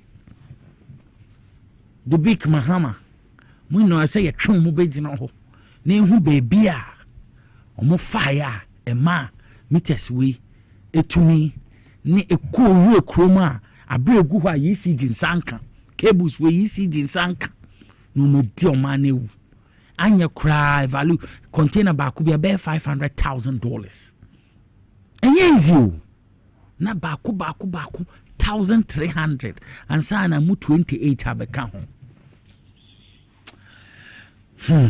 we are Ghana ni a no MPP ewudi man boy omudi ebedi en na mi se sa asem afenyo mark mu on baba be yi o ma no mama nkwara mi ne ekuku dam no endi enkomo mama ma alaji sorogo akwaba ya meje so bibi aboko de mami boko back at the sala se mo disappoint me back at the sala barka kadi fetch me disappointment in the MC me nuanom no na afre but me na me disi center me no mo beba am so mkopie me ba bi nti fetch me prepare pass and can receive mo because power TVXYZ ahuto Radio Gold Accra FM stations are me dem timi ka so mo boa pa ama NDC ya ba be ya krabehwe ne ya hu ya no and the stations so me fan ya agro so when me say through power and ya your TVXYZ your TV XYZ FM your power FM ti anko akuku da miensa na wo fia beda ya bra panyini Julius Debra asi say onya ni sika no wamfa nkope atokese na wankonko han hyenya obedware mu wiem nanso university say wo mo asabinyame ama mo kwan a omo ewo dibie kakra no mbaba beka na Ghana for ati nti me prepare ye say ampani ampanse TVXYZ ni power for eba I was say me hyehyɛ me ho nti ampa me prepare but unfortunately no yes ye prepare but awurade so nanim ne e wo yanim onim sɛ na say minya a big problem amama dawroma oba police ni nyamemfa ne kransie Friday in the service of the nation what ni kai mu a wokɔ sign coroner's report so that they can bury a 9-year-old or to a buram ewuye na police car na say no car say sadia me me car ebeko na ofa assemblyman no any local chief bi any akwara keto no abusuafo mienu na yakwe ho a oni cargo car bi shia ya okum 5 ni nyina yakwe nti ekosie no Saturday e wodwa so Muslim cemetery nti me fasa akonya so na me dia dankramofo nyina se the police commander go any dwa so me ankasa me nua ba honorable Gifty Kunadu former MP for Asante Achim South oboaye emaye sadi ni na ene ye na doa Friday e twa mu mpanimfo akukuda momba ye nyina ebeboaye ahemfo amosifo hini baba sariki Madina hini kwa benya ahemfo ene omu chief imam sinyina Zongo chief imam Malam Salman miami nua dantani ena mpanimfo nyina mobaye nyina mani meme nyina mobadwa no medamase agogo me Adamu nyame mfa ne kransie ne yere abusuafo baye nyina me gina akonya so na mada omu nyina se youth kwa benyani Madina omombaye nyina me se meda omase Adamu de ni ohiane mpaebo. He died in the service of the police serving Ghana and me feel say ne yere wajayere ne nkwada mienu baako 5 years baako 3 years me kaza sesi omo mi fie ti yabada mu nyina mase monsoso modi tidwa na amanfo eba ebejaye yeda omo nyina so brown so ho ye nyame adom ansa me kasa no me de yakọ ebema alaji me mantisa no but kafra na yanim say uba no nso no obe rest in the bosom of Allah. Okay. Allah. Na me ho ye me de na kwanza chia me ashamanfo the whole country president number Sunday unsena flu new land side na asha se kakra but yehwe ana me chia me wife nso me on TV aswa mo hwe me chia no na me mufra mo fi school ba that is on no better na mo hwe anytime ba na omo hwe me di chia ka sianso ma His Excellency John Dramani Mahama I say promise delivered Elevi Alaji Lucy with your mama Lucy she's the Sin South Women Organizer of NDC. Okay. Mama also tie yende Ma Lucy chiao I mean chiao pa ni adwuma ye okay ni achi ho na mpanimfo nyina mo hwetisi ya ye chiao mo nyina Alaji say anapay me ba adwuma oni me din komo bi na bibi koso social media concerning your vice president Professor Nana Jane Opoku Agyeman ye hu se bi mu ka na maame na ewu na maame na ewu eti say yes re obi ama na koma entoniyem Professor Nana Jane Opoku Agyeman onwuye nyame adom ne ho ye very soon ye be hu maame na be na maame odende enti mama obi akoma ntu but wonim video bi ekoso concerning prophet Owusu Bempa yes o try we MPP fo ni bi na yes propaganda ma mo ngintum nkom se bi o chef friend Dr. Mahmoud Baumia ho no mo twetwede asisi aye ne say friend say Professor Nana Jane enye no kre ta bibina Baumia ajari bi na professor prophet Owusu Bempa sha san kom no sa ho video no mo yidi aye sa ne ma no mepese etiefuo omo mo hwe yen na benya abotre na ya hwe video we no bia nka na koma ntu ne yem ma me ho ye onwu ye mo man hwe saa kasamfo yini emra matese nkrofo se de woka no oboa Who told you so, boy? I am no crap. The C2 can you happen life. Me and my friend Anajo. And I'm catching and say, a year besi Jubilee House. Na vice, baby. Me who sent to my kata Jubilee House. Na ne kona ne kufu so. And a technical vice so. And a papa no mo frame me. Omo frame no mo say, odi fu asamasi. The vice president, Omar Rashid ko UK because oko off. To me driver called Jubilee House. Me kwa na nana pon e wo ho. Ti me di ka call nana pon office. That dey me no na call. Nti e call nana pon office first. Na nana pon e ka de asi nyina kire me no so D4. Dey wo fra me anadwi ka kire me no. Me be adwumam kra me ka kire asomasi ka kire chief of staff ka kire. Ampa. Enche kra sa de nasi. Nti o papa si opeso hu. Temi ko o man penny na na the office. De sia de menka. Me ne ko bon ko mo ma ne hu. No peso hu de na ekoso.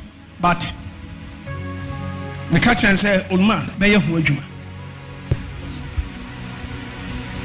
Eti me fio na me samba C2 office. Na me C2 ma obi am free ha. Na nka me no mi pe. E no pam obi am free ho. So for me we are be kan nyina English.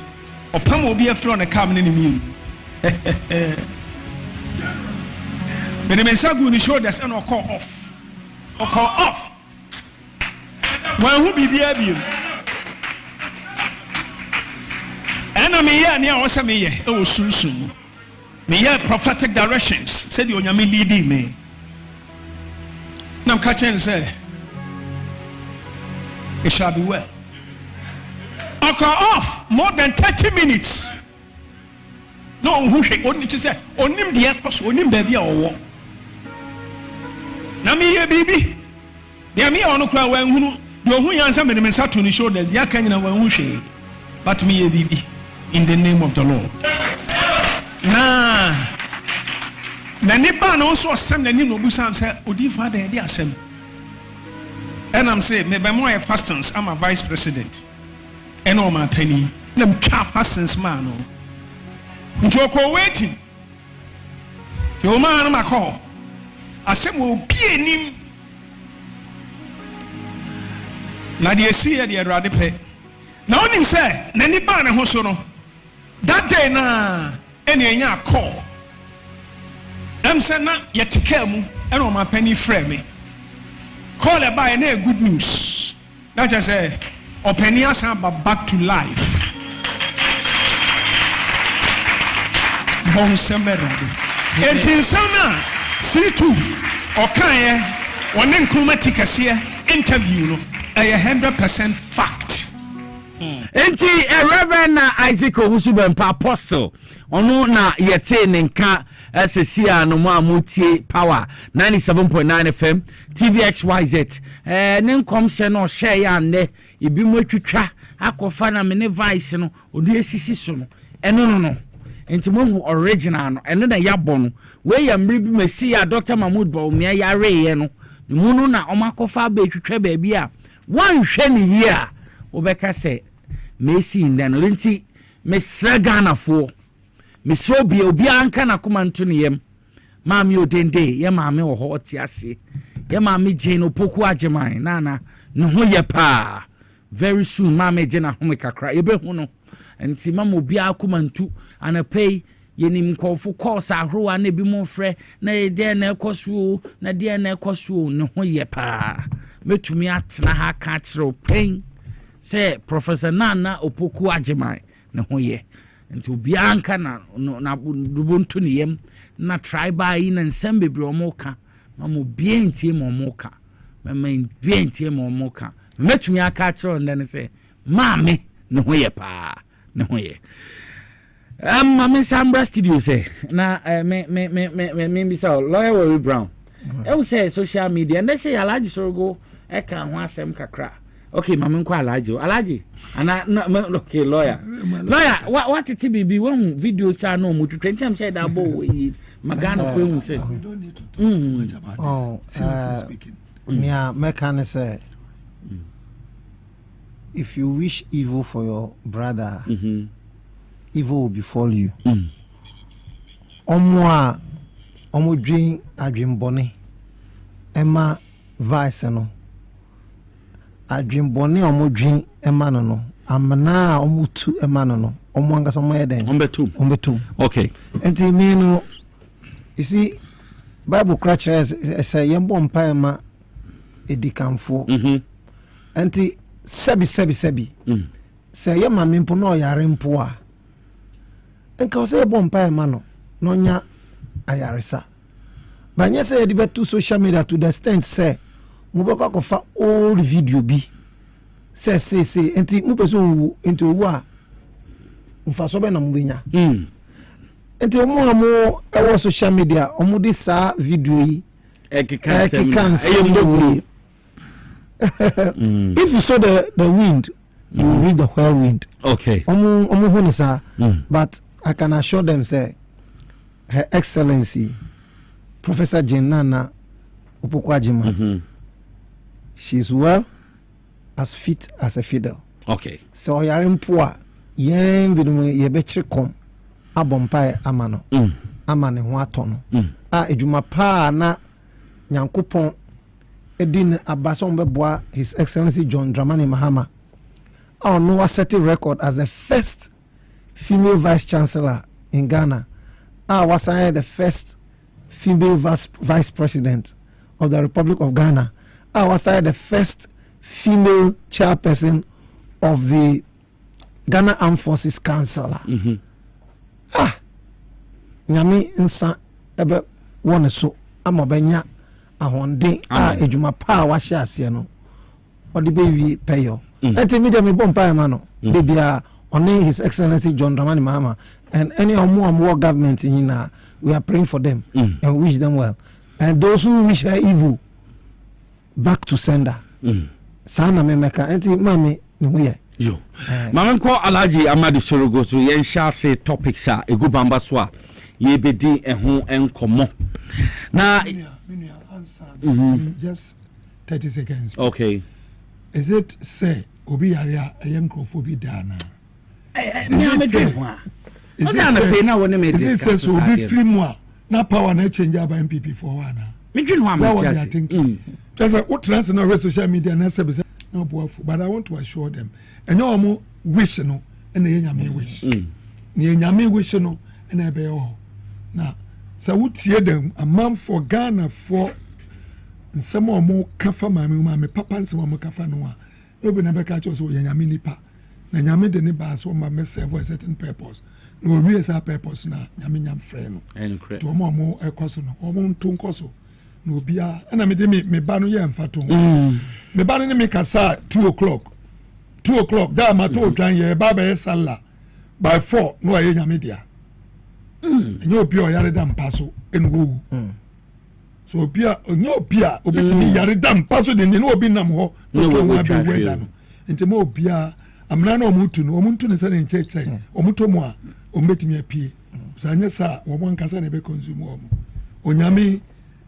madam mama eye nyame nipa na he's been brought for a special purpose intino kene ne be kan se nyame hira no na yenim se inshallah yenim anko ye kura no enche ubehu mama nyene be kan no okay Alhaji ya shasia by over the weekend Andrea na ebepie say minority in parliament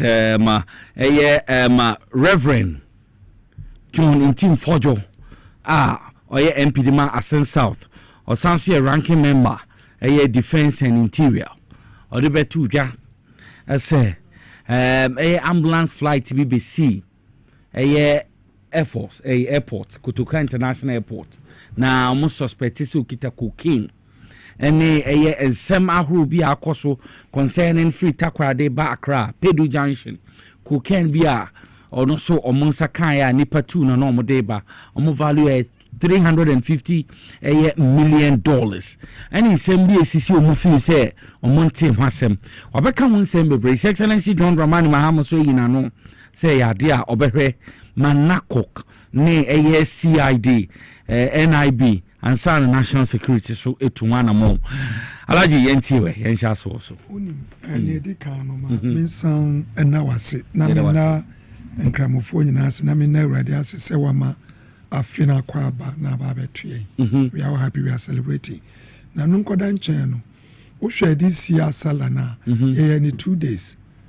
Yen yebo mpaye Sunday. Another group led by Chief Imam National Mpaye Monday. And the Kenya president has said, Najuna do our penkramofo asem. Our declare 2 days. Say public holiday. And Ubon say a better tartar. Into no me fa konya so. And on behalf of the entire Muslim community our Ghana and in the world at large. And now President John Dramani Mahama say or can you know na man for fees so the dear grow yet. There were manifesto my can't say by no. Okay, wabanso wa Tom da to ndwama oka obey you on behalf of them no. Yeah, that much say there's no conflict. Ubenya butre no why your prayers no why jubilating no celebrating. No. Yeah, trust me no unim. You see obi otwitwa me ni bia no. Osuro so obeda na chiri so. Won na mecha no. Otwitwa me ni. Osuro so obeda ayeya na ne kon esoro. In the first place, Oman kase military plane bi na baye. Oman kase cargo plane bi na baye. Oman kase Ibrahim plane eno de baye. Omo say ambulance. Na unim metia na msi MPP for awrade kan so beto omo to ampa. I can conveniently and confidently say that was the work MPP for you. Woman use sa place no at the sisako kenum. That is the reason why to meet me actually because I can't phantom meet ono meet me nyene da se plane anye ye kura no eyada o ma yina who plane no and come meet me plane no kura mama we plane ketwa ambulance obi yare ani ade na eba na sebi impreduasa ye ka se plane eba enya banku ani po yare na plane asika 40 million range plane e ma no be fa omo do omo ko eni wo yare a in the first place no idea na ba omo adwenim say wo mo see the ambulance no air ambulance no e free plane e be fa nipa no aba na e ba be fa cocaine unim MPP for more one thing and the second one no a Russian plane bi say announce so aba be fa cocaine asa what do you know won tiase and a president is a permanent channel at least you will say we are omamba papa and this work as idea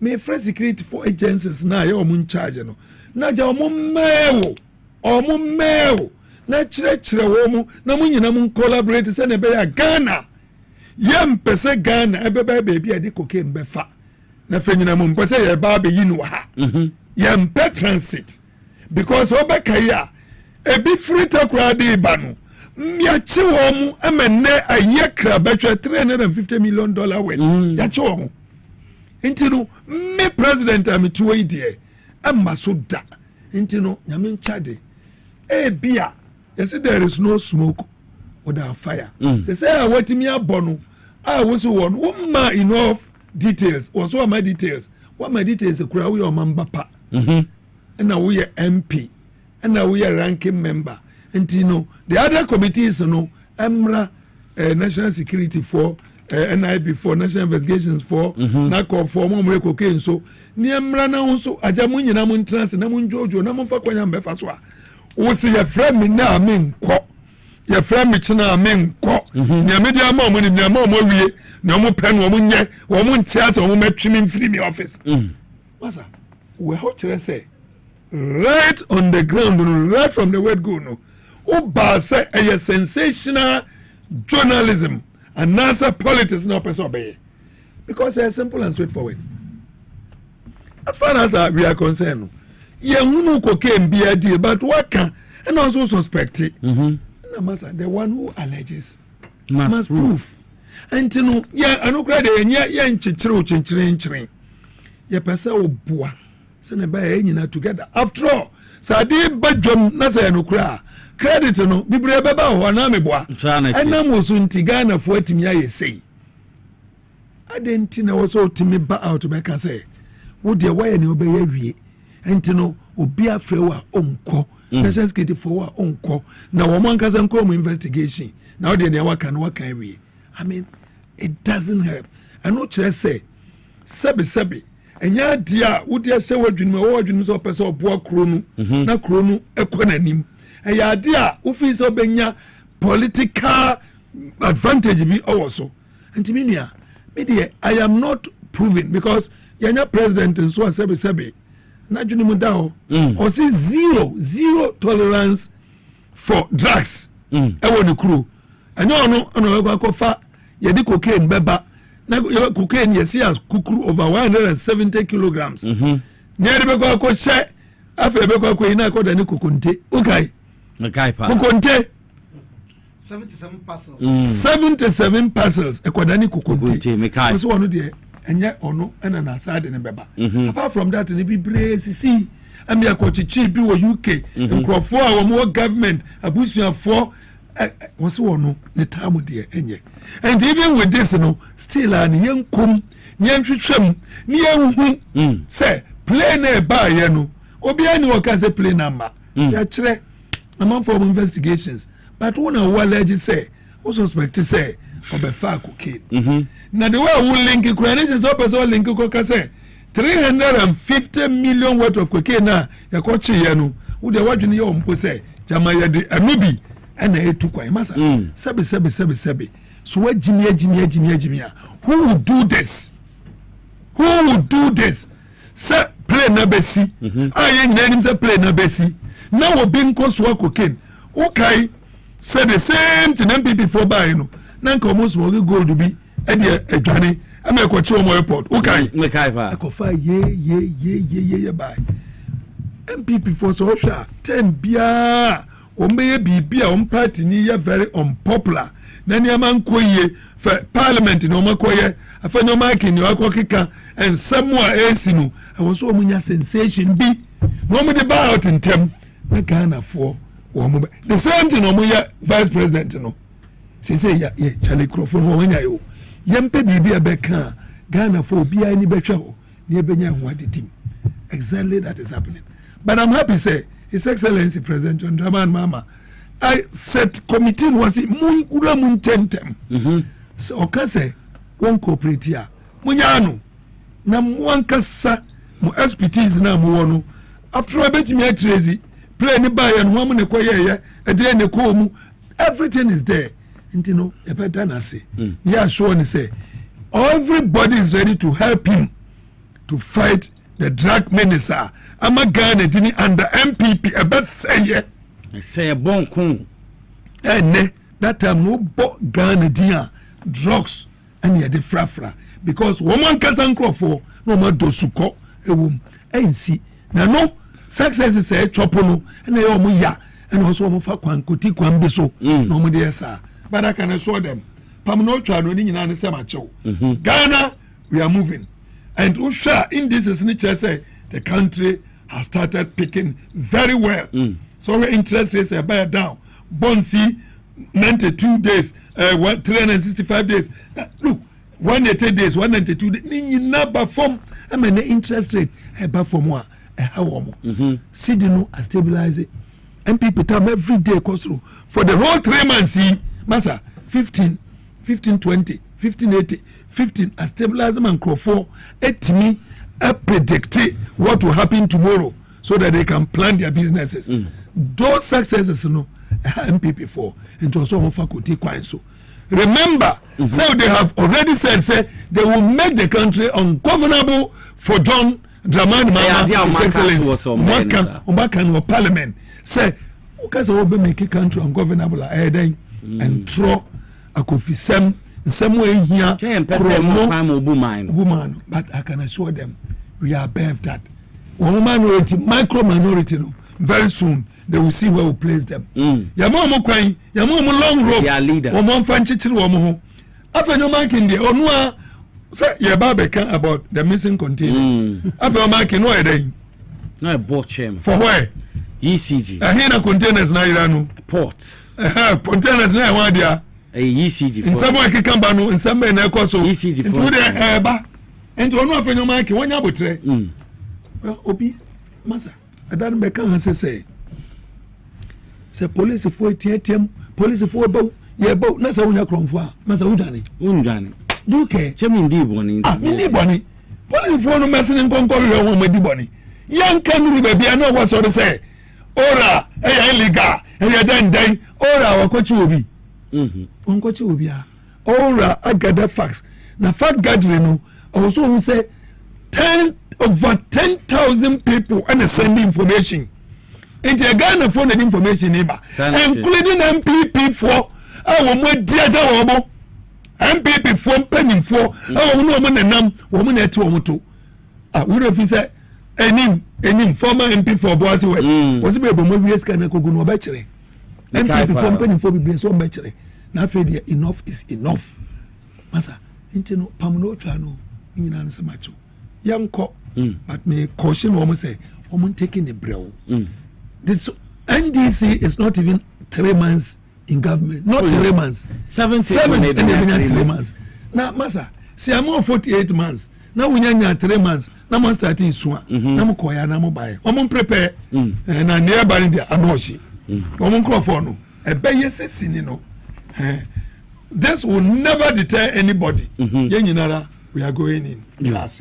Alaji Shogo na yati na submission na His Excellency John Dramani Mahama together with flood task force AP visit to some flood prone areas war in Krankrodwe na omakwahwe hawa drainage system ni enate mepese yebehwe kasamfo yini na yehu His Excellency John Dramani Mahama oni mpenimfo ahro na kabo ma mde omani achre baby ansu yire efa won Krankrodwe mu yenja akra ha de obedi president 8 years anasa baumia obaya president vice president 8 years da be no so omani nam ensuo mu edokojo don na oso yebetim dom de ya chase so Okokasa. His Excellency John Dramani Mahama. Abro kopie mu ensemo de tuja. Moment ko tiembra. Truly at the Black Star Square.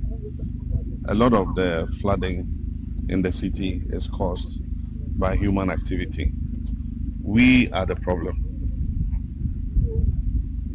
What is happening here does not affect the factories here. The water comes from somewhere. And once it can pass and continue, it will back up and affect the communities beyond. These are streams that existed long before our grandfathers were born. They are streams that flow from the Equape Mountains and find their way to the sea. Then we decided to come and build our capital city across the streams. So even if you build your capital city, you must allow the streams to flow through. People have built and blocked it. If you build and block a stream, the water will still come. But when it comes and it can't pass, what will it do? It will flood its banks. That's all that is happening in this city. And that's why we're asking the regional minister and the district chief executives to take a very tough stand on people whose properties are blocking waterways, because they're creating distraction for other people's properties and even loss of lives. Sometimes when it floods heavily, we lose human lives. And so it's not because we don't have a sympathy for people like that, but we must enforce the bylaws. And the point is, the assembly here, how did you sit and allow this to happen? How did the assembly allow this to happen? And that's why you have the chief executive, you have assembly members. They must be conscious of all this. These are waterways, like he said. Can you imagine the volume of water that this place alone can hold when it rains? And so if you fill it up and you'd say there should just be a drain passing through, the drain cannot contain that water. And so let's do what we have to do. They should remove all this, and it should be at the cost of the people who did it. They should take this back where they brought it from. Malam importe mo na yehu His Excellency John Dramani Mahama okupi mo ha o hwe no ne omudi nkomo kyerɛ mo nneɛma nye so mo ye hwe na nsensu eto ye yiri a ha dwene ono obi bɛka kyerɛ so oba akra na obe pedan ade a ɛyɛ atwensu to a na wakɔhwɛ dan ne sensu mfa hɔ a cause ehu pa no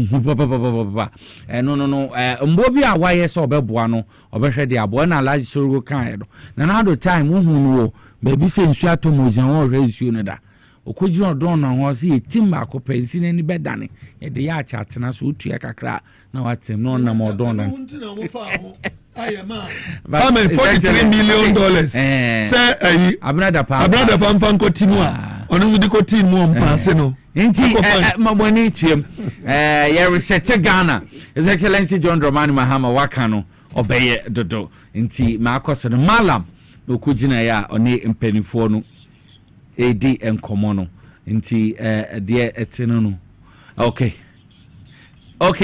member so lawyer we Brown yentua yenko airport flight no nsem Nico na ambulance ejuma be na yedidie che nipa yare ana refa no yerefa koke me say MPP for emra na omo so no mutade ambulance efa cocaine me say wow obi ultimate na se e kan semu a wo tena odwun a wontimi enti ase na je sanipa no saniama na ya wa de oye now me person Mr. His Excellency John Dramani Mahama on employee theory no who say Burkina Faso na soldiers for fighting terrorists and doctor NBC soldiers no they are not doing very well and I try say okay come and go and stand what's the same you know I saw say go and I microphone we say microphone say judges no magistrates and judges they were criticizing that soldiers were not doing this so he stopped all of them and sent them to the war front it's a photo so no plane bia cocaine plane bia ya dia ba me president Zangabe City committee na the chairperson of the committee produce result one thing producer I just say you are doing fear mongering then the law will deal with you say yes sir me sure say omo na omo tenase e plan propaganda no krebia nim say omo be yusu e di aye oman amambuo John Mama amambuo hu fia o say emrani omudio sir that is what I've been doing now plane ambulance plane ebeland depend say cocaine na say enka abai person mu yusu I'm not person mu dealing in cocaine they will not use ambulance plane abai the president can use a presidential jet if the president is not used the president is not interested in cocaine we share a man born John Dramani Mahama person you put this timer zero tolerance for any malfeasance compare as a paper cocaine aba no Mr. Reverend Fojo come back again now nyama ya ha me say yen nuanu mu bia omuso mu ya asofo omo politics mu no amudi asofo die be ye politics ama politics ayefe ama Ghana din ntuma pa efra no omo in the name of politics no amuso mu ya asofo no omo ye nyama eye ma politics ye fin ama other asofo nkwa mpesa mo eden omo join nenya no bi na papa ya your friend is saying signals bureau nino diken boy okodina so na preach as if we bosikatu to sana oti hono sikafum sikewia kronosam eno odi you see we should be very careful about some of these people na me Mr. Fojo also Reverend Fojo if you have nothing to say better shut up say you see you person mun ko hwehwem wo na wo di wa raise suspicion say wo hu say adia mu an ambulance na e ba no me suspect say cocaine bisa bra na beboa di enti na wo suspect here asembe na wuti here di na wo hu ya wo have some suspicion no bra na be chechire mu a wo si e frawa umba this e be twi every office omukotwe national security can go and train him omukotwe in the office why so wo na wa alleged yes or say we ya Sunday ma sabi wow His Excellency the President nkrofu bi bana omode sansem bi say e de betudwa yes suspect say nuclear bi nim propaganda no they should hold them accountable sir people will be responsible for the comments they make.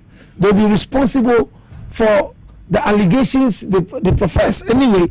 Ebebua ama Ghana ebet me say there was a young man and me a story be a happen here in Scotland. Young man be a say wolf no shepherd otimi ko na say wolf na a krum ho for no Adrian said they want to go and help him.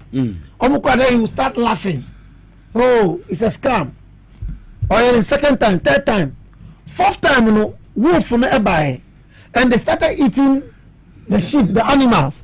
Wolf, and the crown was oh, it is the same pranker. Or by the time I realize, you know, and these are some of the things MPP people are doing. And they will be fabricating stories anyway, so that when the real situation happens, I was able to focus on that. You know, we will not focus on it. Those are some of the things they are doing, which will not inure to the benefit of this country.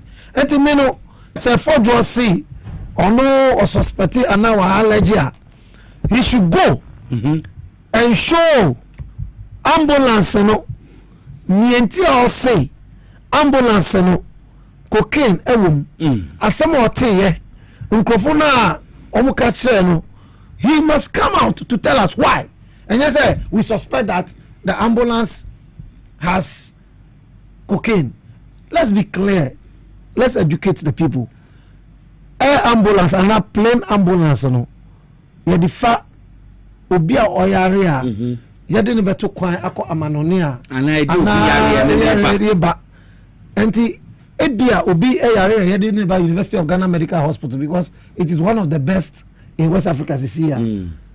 Ana Obi Eyare ye pese heading head eko amanoni yede obeko akọ nya ayarehwe. Enti say some days. Me bi no ha menti ase se ma. Na ambulance se ka ku na cocaine ba se ne na eko. Cocaine de senke besi faneko sabe nyansa hoyi anyway kana Japan si wonu nimenti a okodo ni MP because they are stupid people yemi na make adabi kana si wonu ni fie nyansa kiti ya stupid His Excellency John Dramani Mahama yina no through the post check obehwe ma security agency yes as a president now why names are na money dey too because baby are containers we are ko share yet no say the committee chairman air defense and interior agaga wasn't you so born amane kra before answer yes and so one can be answer see oya Reverend a press conference I mean what kind of now ye press conference in Nsuno enkosiaga you see it's like and that cry so desperate for obi be say I mean, didn't they say Pufu, you know, or Yana? I'm so. I am around 1st April. Maybe April Fool. But no, I can't say it. But His Excellency John Dramani Mahama, no, why can't you go there April Fool? Now, some was a 7 Omunchaso. Some was a 7 Omunchaso. Okay. Wow, may you be a mate radio so I am in Besse, no didi. But because we was playing a better of several days. Now cocaine so me for cocaine playing me see for several days because it will be more suspicious. And His Excellency John Dramani Mahama so number 2. Bra never boa na me and work on suspicions now. We say who see Davy, you are not coming. say you between few office. What sense is in this one? My young queer because some na and I say every little thing press conference is no. Let's continue. But as lawyer David Wawu Brown yetin en kan ma menko Alaja Amadu Sorogo ho na yenhwe fight against illegal mining way forward. Say ade no so ekoso papa. Na His Excellency John Dramani Mahama de atuja say kwan bia obeya yibetumi ediso na sagalam say illegal mining ne to atwa ehwe water bodies na ade a how ane emeko ne ehadwene. Fight against illegal mining. Alaji way forward. Well, fight against illegal mining. Nedika me feel say President Akufo-Addo at the presidency at also say so ontimia obejai president nidi. Yes say wa nya de ankoche wasia. Untwa ho ankoba no kro no.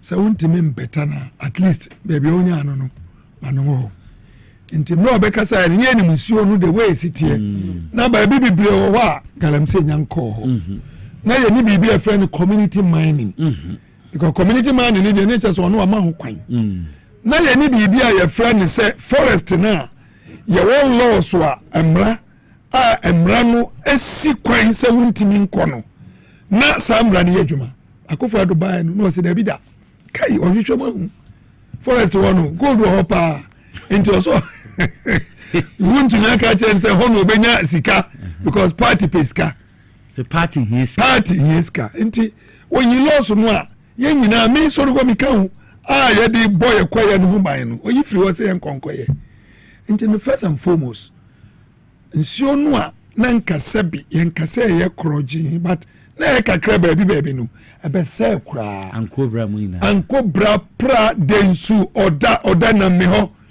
Alaji me fa praso eye hwa ubesu be poso akọ takrade na me ra ho ujina ho na hwede wonsi ono galamse kra na prade ni ne tepa kra no hu ana baby but enkachi in the next 1 year we say so start brim pra densu enakura voter blood voter achimeria de kwan no oh achimeria ko wasa area ho kwan ho na de kwan ho ade wo ko osino anyinam ekwanu nyina na galamse no motutu Akufo-Addo krom chebi nchenwa na Akufo-Addo kra ni fie yanganjo ze ni fie chikura ni da chikura ni etubi o Professor Frimpong o se ne backyard kra ni etubi o ana papa ya ba JDM aba no se look me pesa me ye yenhwe ekwan be no de atoto because a fight bi a enye nipa ba ko rebetumi a fight no into the mines minister yeni bibi a friend mines minister or minister for lands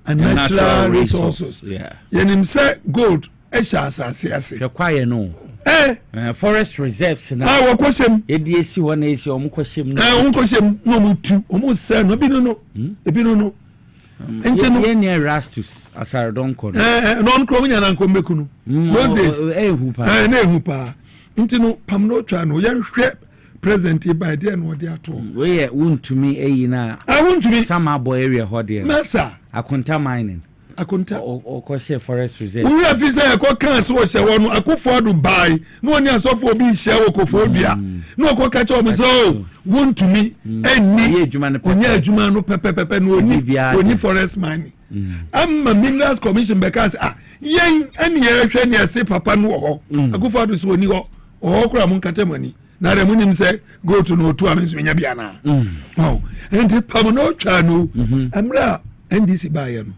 I was say first you better tackle no emram because one thing tackle no only physically emra no a emakwan masa niama ne ye no o say tackle ntia ye kai say emra MPP ba be kono o mu sign permit mine no permit no sign manko for lines hundreds and hundreds after mu lose when I make an 7 December no what was the president on the man mama training them stop no ye kono na me kire wo no first and foremost no laws no e makwansi enko forest no no wo mo target say laws na wo say wo mo repeal laws no number 2 community mining no yɛtwam say community no ɛnyɛ community for na benefit na wobɛkɔ no na a constituency chairman and the danimu secretary organizer wo mu na danimu leaders and wo mu na leaders and so say community community ni nyawe. Number 3 law no a ɛma kwanse enko no repeal law no enti wonya kwan anko. Number 4 a soldier for no mo kɔ no mo kɔ akɔche no wo mo nkonko di agro wo mo gia excavators no caterpillars no nyina hunu wo mo de ba ebeto. Number 5 edimu pa ye nyina ye no MP ni decide say there's no legal man na yekoye no sebi in the vacuum esiwo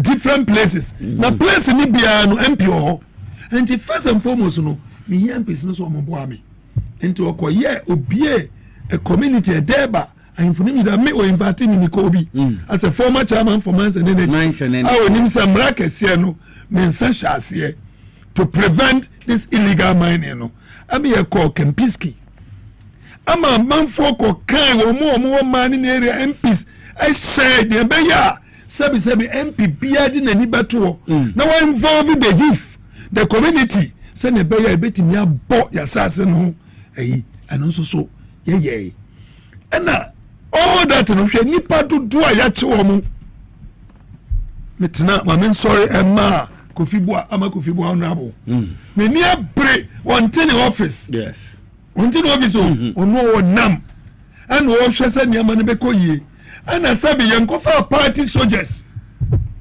party policemen and ya show mu ntade samunko ho ne koduru a wo mu na guide illegal mining no wo mu na guide Chinese for no ene mo friends ene e won so no so cha friends cham fine ni nyinara ayira afrin so no so amene wo bia ni abri wo bia be ya no security officer first no nanka MPP hey wo mu ena e guide wo ene wo bia bakọ bia no last 2 weeks wo na queen be frame me wo say alaji massage to ye 2 months and one na me frame police for ne Kofodia police na mo kasa ye no mo si dispatch cars si anako ma me so wa na mo ba ye ene excavators ono wo mo be se nyina eko emeho aye finchim entino his excellency fight but the fight cannot be won by just one entino make us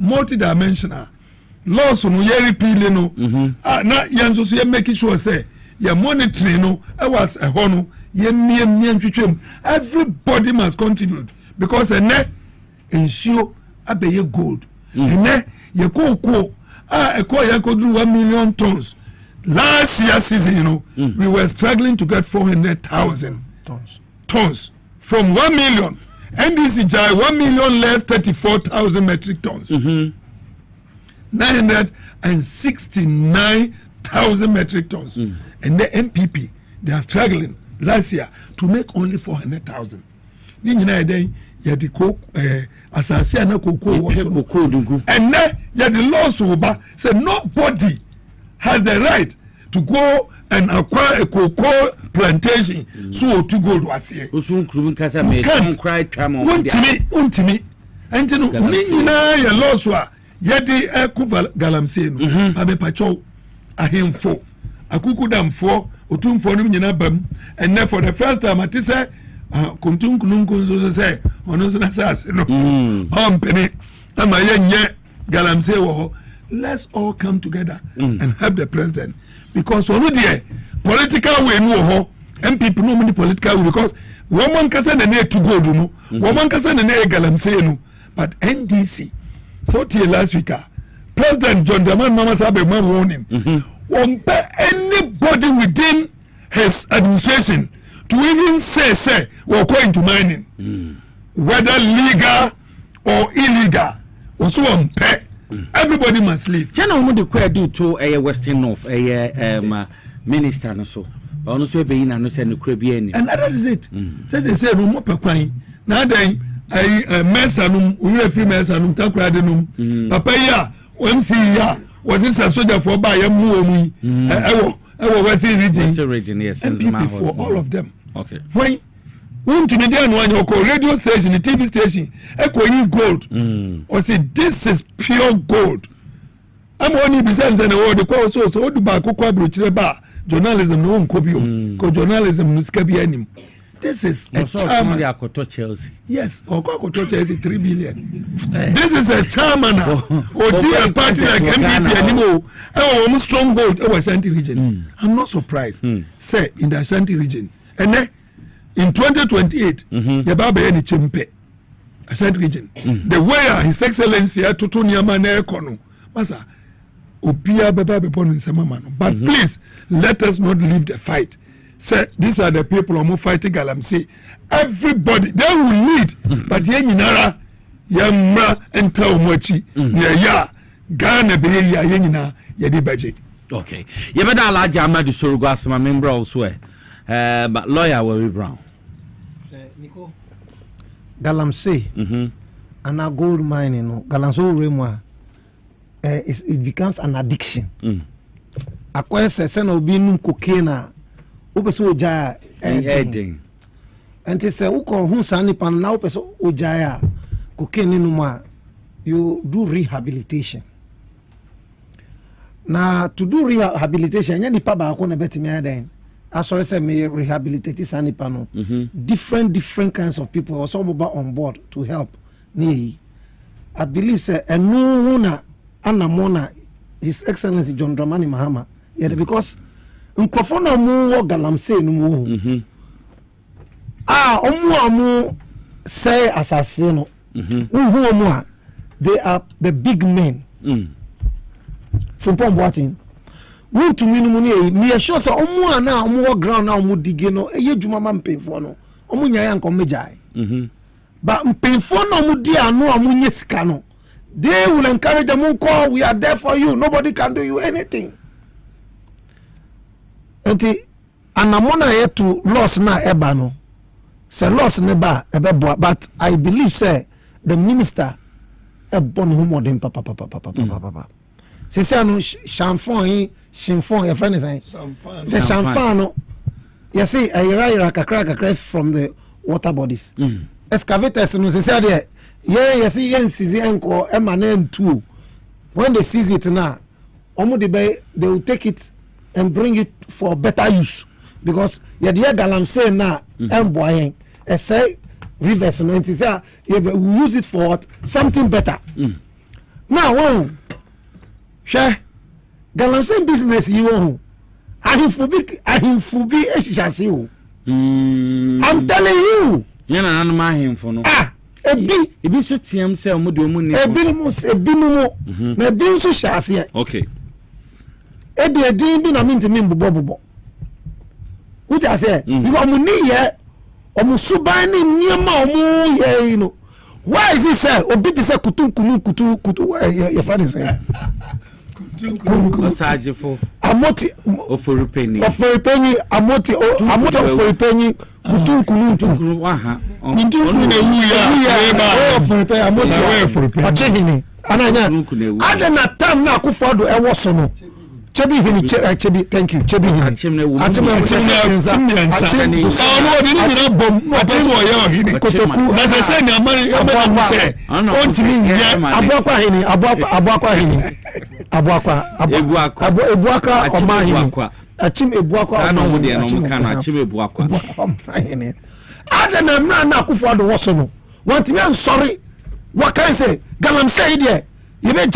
me my mo had ye Galamsey yes ye tutu Galamsey to the extent say ni fie chikura no na ye tutu Galamsey no na Professor Frimpong reporter ni fie kura na ye tutu bi ifre ne fie ne chibia adentina emra wo ho say yembo ye foreign rivers foreign reserves no buy but akufo do etimi eyi samra ni fie say we can mine in the foreign what kind of thinking is this one?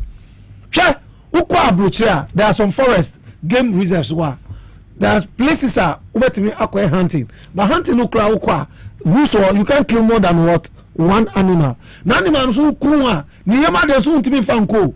You discharge ni yema de ni we na egwo so that it will nourish the ground. Other animals can come and eat it to A. There are laws in Shisha. Across it, you have no right to do the boss animal because they are preserving wildlife. Share forest now video now show here forest. Yes, some boy say forest. Forgetting say forest in it. If the last tree dies, the last human also dies. Say cancer. Share galam say. You sure I say I am a kidney problems. Kidney problems. Baby cyanide. Banshee. Nyama look first Banshee say second child. What me re Banshee run out the talis which cheaper was a crown bed.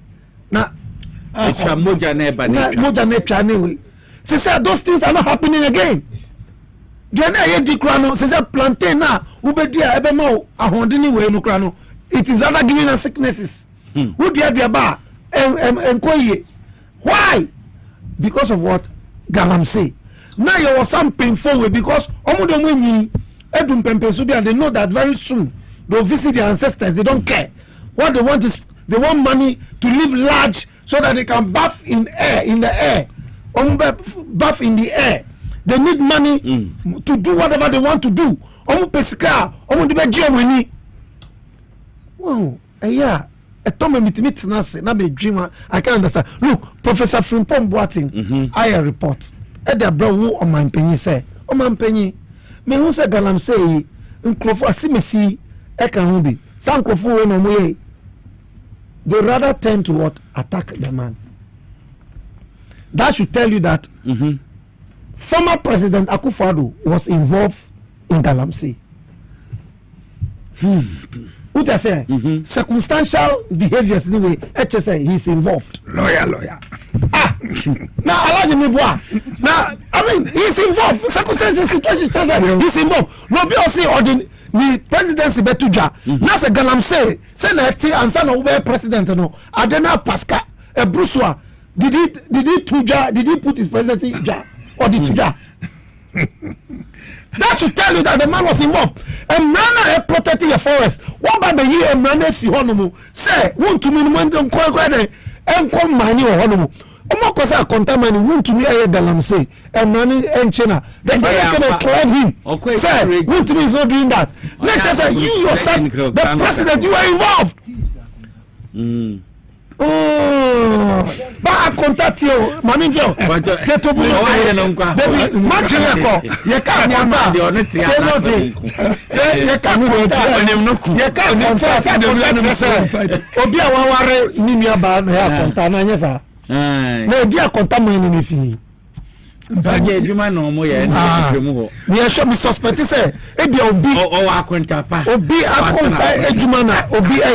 ni suspect say na obi suspect say ambulance plane have landing to cook room. I am suspecting say conta no e obi na ya conta bi adwuma amano ana I'm suspecting. Why not say conta di say edin there who person cha we no free ajapade Akufo-Addo be catch say yeah the way friend ajapade ni yesa ejapa adie adiba ko nso America na mpese me de kanwa ade ho kakra ne say wonim say emoa NDC baya no omo decide say yakase e fight ya nipa ba ko ntimi and starting no wild extensive consultation so kasia omo meeting the small scale miners omo meeting a lot omo nyina omo go into that water bodies to sensitize them. Can just look at the end of the day no Ghana ba ko pe say nyina na say wonim say they also went to form what we call water guards. Ama omo graduate to kura omo, but even though you say they were rather protecting, they were rather protecting them as soldiers to protect the Chinese people to do the Galamsey site. For last one say omo be here. No say NDC they decided say omo train omo. But remember, so one of the biggest policy this government took to safeguard the environment, mining, the establishment of the gold board. The gold board came in to bring all the small scale miners. Munyinara nanka baby na musie na mokoton enti na mutu amude fa baby ene ya bia koyama mu mo nyina mo to opra mo famra mo meto ne ha ya ma mo kwan bibia nya fefefe gold board no e boy very very very well until no adibia we should never after the meeting go and I signed the law aba making it illegal for any small scale miner to sell gold to any other entity apart from the gold. And I don't know, you be a quanyama, betomra, one tom and all the firm rabecho, and baby overtones will be answered. First, then Uncle one net ye, Yamaquine. And with that, no, there's no need to have a see. Oh, and he training woman, we train, I influence I can't show more, but it is something hanging in boom. MP before John Dramani, Mama, His Excellency the President, to say. NDC near who the bet will say gold and then whether legal or illegal and I said that matter. No, and you know, so one casa one in crop from Ponya or more. Now we are ordinary and our Baba said by Hamano. What Sabi, I will have a good guy and Massa. But it is something that we all need to come together. And so come now bar in Ensio affect will be Oko Western region problems. And can you start here to toy? Any problem?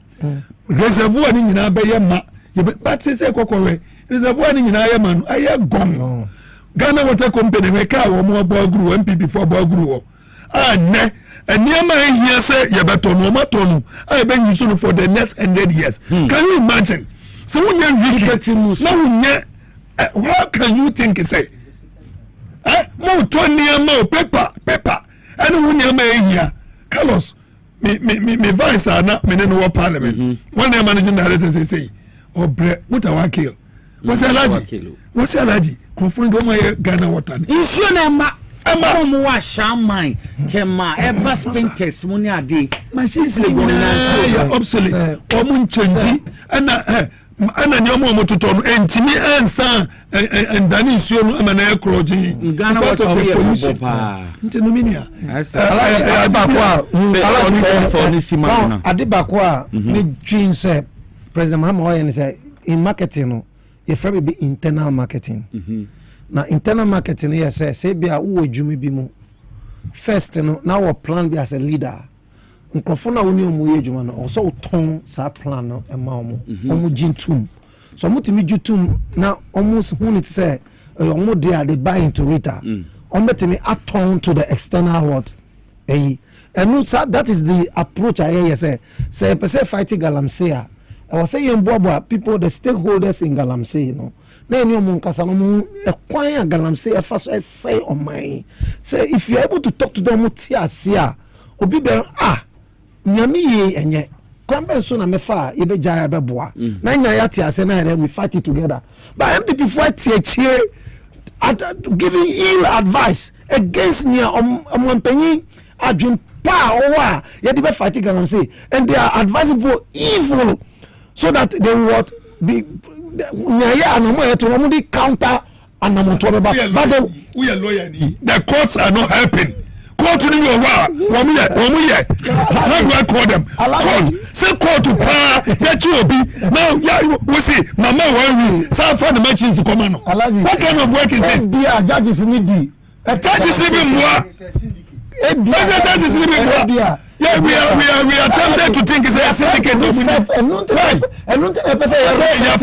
yes reset Ghana we will reset the judiciary we will reset the executive we will reset parliament we will reset Ghana yeah very reset Ghana we are resetting Richard Garlic mixture the patcho mo be no me yo alaji me bakakra mama alaji me ba constitutionally acceptable alaji me ba alaji me ba Meba Alaji Meba no am peska kaka Victory Garlic mixture say me pacho nya bi no me apebi bobo papa na bi ho ana na kuma bon pre wa unsa kuma ha we to ye abnormal so so na wonsa no na ititi si ananse na achew ya na woni so kusukusu Victory Garlic mixture bo mamboja ne die frusa ne papa baby o muto e draw Ghana ha bia would woni chiremu a wonsa betumi akabi o kan sikens work heba dedo bi openo wo fra Unsabeka 020-129-3280 024254563. Max natural me no water pebinum na so amuda hokroje. Your 350 ml, your 500 ml, na was 750 ml.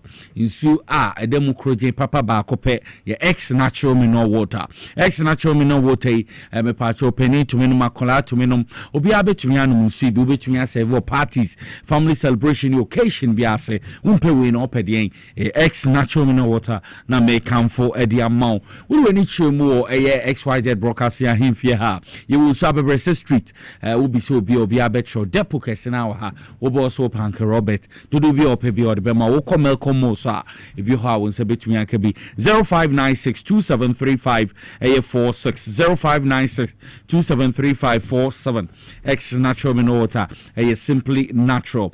Medimosis garlic and Medimosis garlic capsules na medru so pebina nom na ebo mamboja ne die frusan ye wonsan wona etititi o se ananse na acho keep cholesterol level ni ye ma enkosro bebre sa so ne boost immune system no na ebo ho ban fi yare ahru na emo tu yare onya Medimosis garlic capsules ni bi ebeboa Medimosis clinic is bre na prostate disorders no sa so sexual weakness bema no ba why your problem hypertension diabetes typhoid fever malaria stroke STIs no mbebo omo dentist papa ho would do hoso omo dental clinic o metumi ahwe abo we nu mudwumadi obetu o sen wo fele wo sen wo white no sibibia no ombe ya mo kama pa hwe cha kwan wo adenta barrier opposite the police station sa so na AESL building inside Ghana Highways Authority at Accra Ministries aje kojo opposite school for the deaf sa so no Kumasi ahima kokoben santaso boase kwan so wo be hu mo 0244068447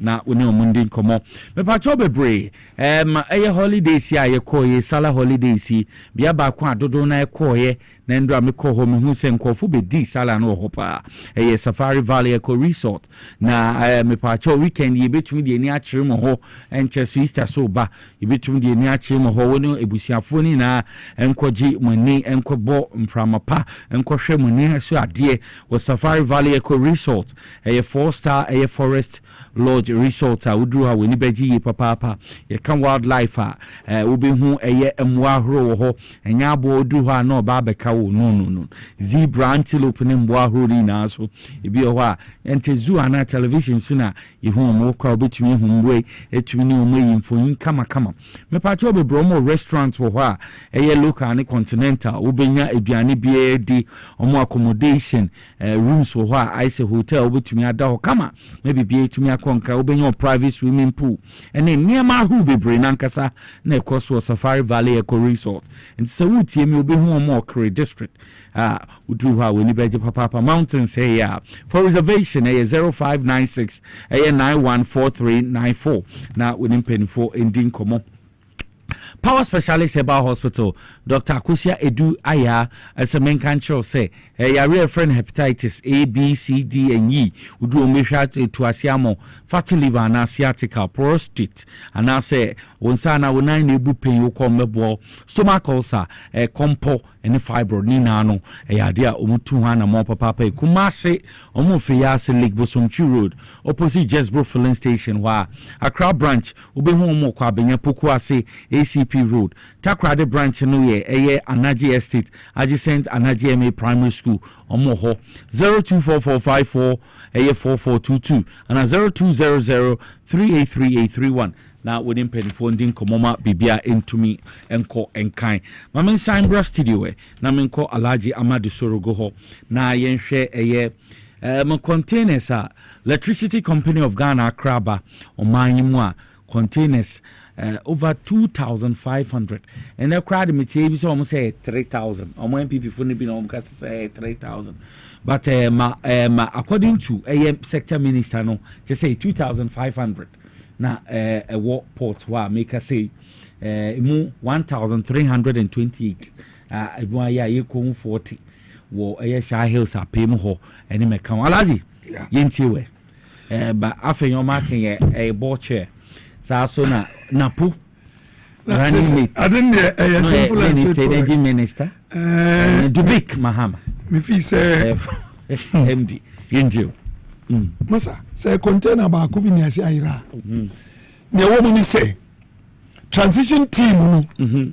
MPP say ka transition team yes amra MPP lose ya no yes I was so hand over no I was so many MPP for now NDC for no ayaba power no your minister so your president so okay ya ko for the inaugurate transition team no for the first time all force den I didn't say JDM his excellency in some so on chan by force but JDM because he's a gentleman no or chiano that team no there were various sectors and no me in charge mostly from parliament or man spokesperson for the various ministries. It came out strongly. MP before report to say 3,000 containers. 3,000 containers. Amra John Jinapo, the minister who call airport Habonu. And now Habo phone catch and say 2,500 containers and they were 3,000 containers as said by the MPP transition team. 2,500 years okay yes I dey 2,500 no anumu any ehwehwe mu a 1,300 and something yenhu baby afa hey container sinsusu and yes just empty container empty container me so won kan ha me ya be trazy container bia ekura senya meters ne wo mu a at a time wa Ghana for yes meters me ankasa metiwo me ya meters motwe ma kwa today me san kan sesa meters ni nyina and cables copper cables and the tree electricity no from one place to the other ni nyinara and a good sa containers in the first question be say a day and a ECG for we import containers our women say we ntimi container no we import. The question is say enya ECG for nkasampo wo a contractors any agents no more import container no on their behalf container ni bedrua no more phrase jaka cho mu say mo container na mo si import na bedruo enti mo mra meyi adenti no say import container unye sikata wo say ba midi tue adenti na containers no unim say unhia ni sei nanso we import ni nyina because importation no mo dey ba no mo nkasa ho mo companies no e o mo nana no mo fase no wo mo friends na ba e ho no mo nya sika no e no mo nim say ye import ba ni antini anyi ye be say o sei ama ye nkrofo asa akwa akoto ni ye sika no mo container ekura goods ani bo eso almost $500,000 MP before said that from 2017, 2018, 2019, 2023, woman said that ko import. Na so woman di besiwa na woman madimoreja chino. Nanka ECG ani gapoha ECG abandia. Gapoha ya abandia. Eye den ana say ECG import ni amane ba. Na bank company beka so woman seize a bank company. Woman ton ediama private for na private for ni jikwa na biasa ton ediama ECG. Ayadai. Aya simple and straightforward. Woman kasa insider deal MPP for him. Amrana so especially amrombe unu se nkoyie no I want to ni twa ne de yentwanton to the point to say and they are not looking for scraps and India phone ba omoto won ebia ECG formula lines bia says ni atwitwa ne piece no ni aboaboa no transformers say ya aboaboa no na ye dwuma enye no anu omo ato no omo nani no omo dey back akwa they were no longer doing that adina eyamu no container no and so omo to ma India ni no a ana Chinese ni no a the only thing so about why label na wo no no the fofura taso no change company no say free one eba back to sender then go back send be ya wo mbenye scanadi container ya 500,000 800,000 no ko 200,000 no money crofo no ma che no madi and the pamuno chano akoba clear say the minister no otiho our minister we hwan napo amewu ana napo one na no me board chairman anu mo ho all the board chairman anu mo ho anu mo one na me managing director say sabi kronu we awudi sem we course so the managing directors ye hia omo nti pamuno chano we nya bebia enya se ekwa ko bibia to se kwensa to epumu aye ko oje woman kasani nti mumra yanchi omo. None of them is above the law. Napo is not above the law. Okay. And also above the law. No. Never. Alaji, madam. We can't pay say bana masa. From your member discuss this idea. Because you be here me. I was a chairman for Mines and Energy. ECG some hammy. And some course to the way. Bonito. Matthew Poku Prempe Napo. He should be arrested. For the no be busy said the big mama say or mama and point we should because he was the sector minister. After new marking, he should also be arrested because only board chairman says Sanyama way container. But I'm not surprised. Says excavators to me how much more containers? Dubik must also be arrested. Some performance way, by this time no.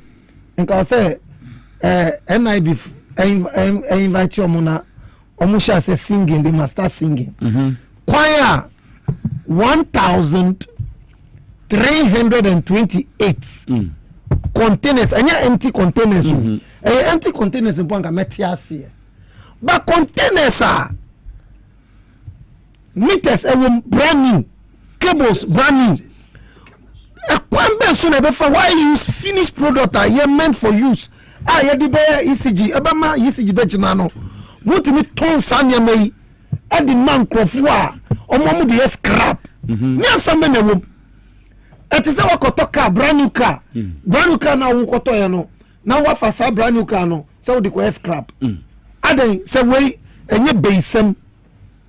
Enye beibon sam enye trimodin ene krono sama nkamintibida. Okay. Enti sa container semi microphone mensa we sector minister no was say inviting board chairman ECG was say inviting. Yes, I feel you. MD was say inviting some of the big man and some microphone amount to sa containers in no I was say chichomo and always me namsa kwan we susu Echia yemia ba no former executive NDC Ashama Gonzunzi Stella Gauga ni mami aka baby a eye this weekend. Okay. Ni mamu ya chairman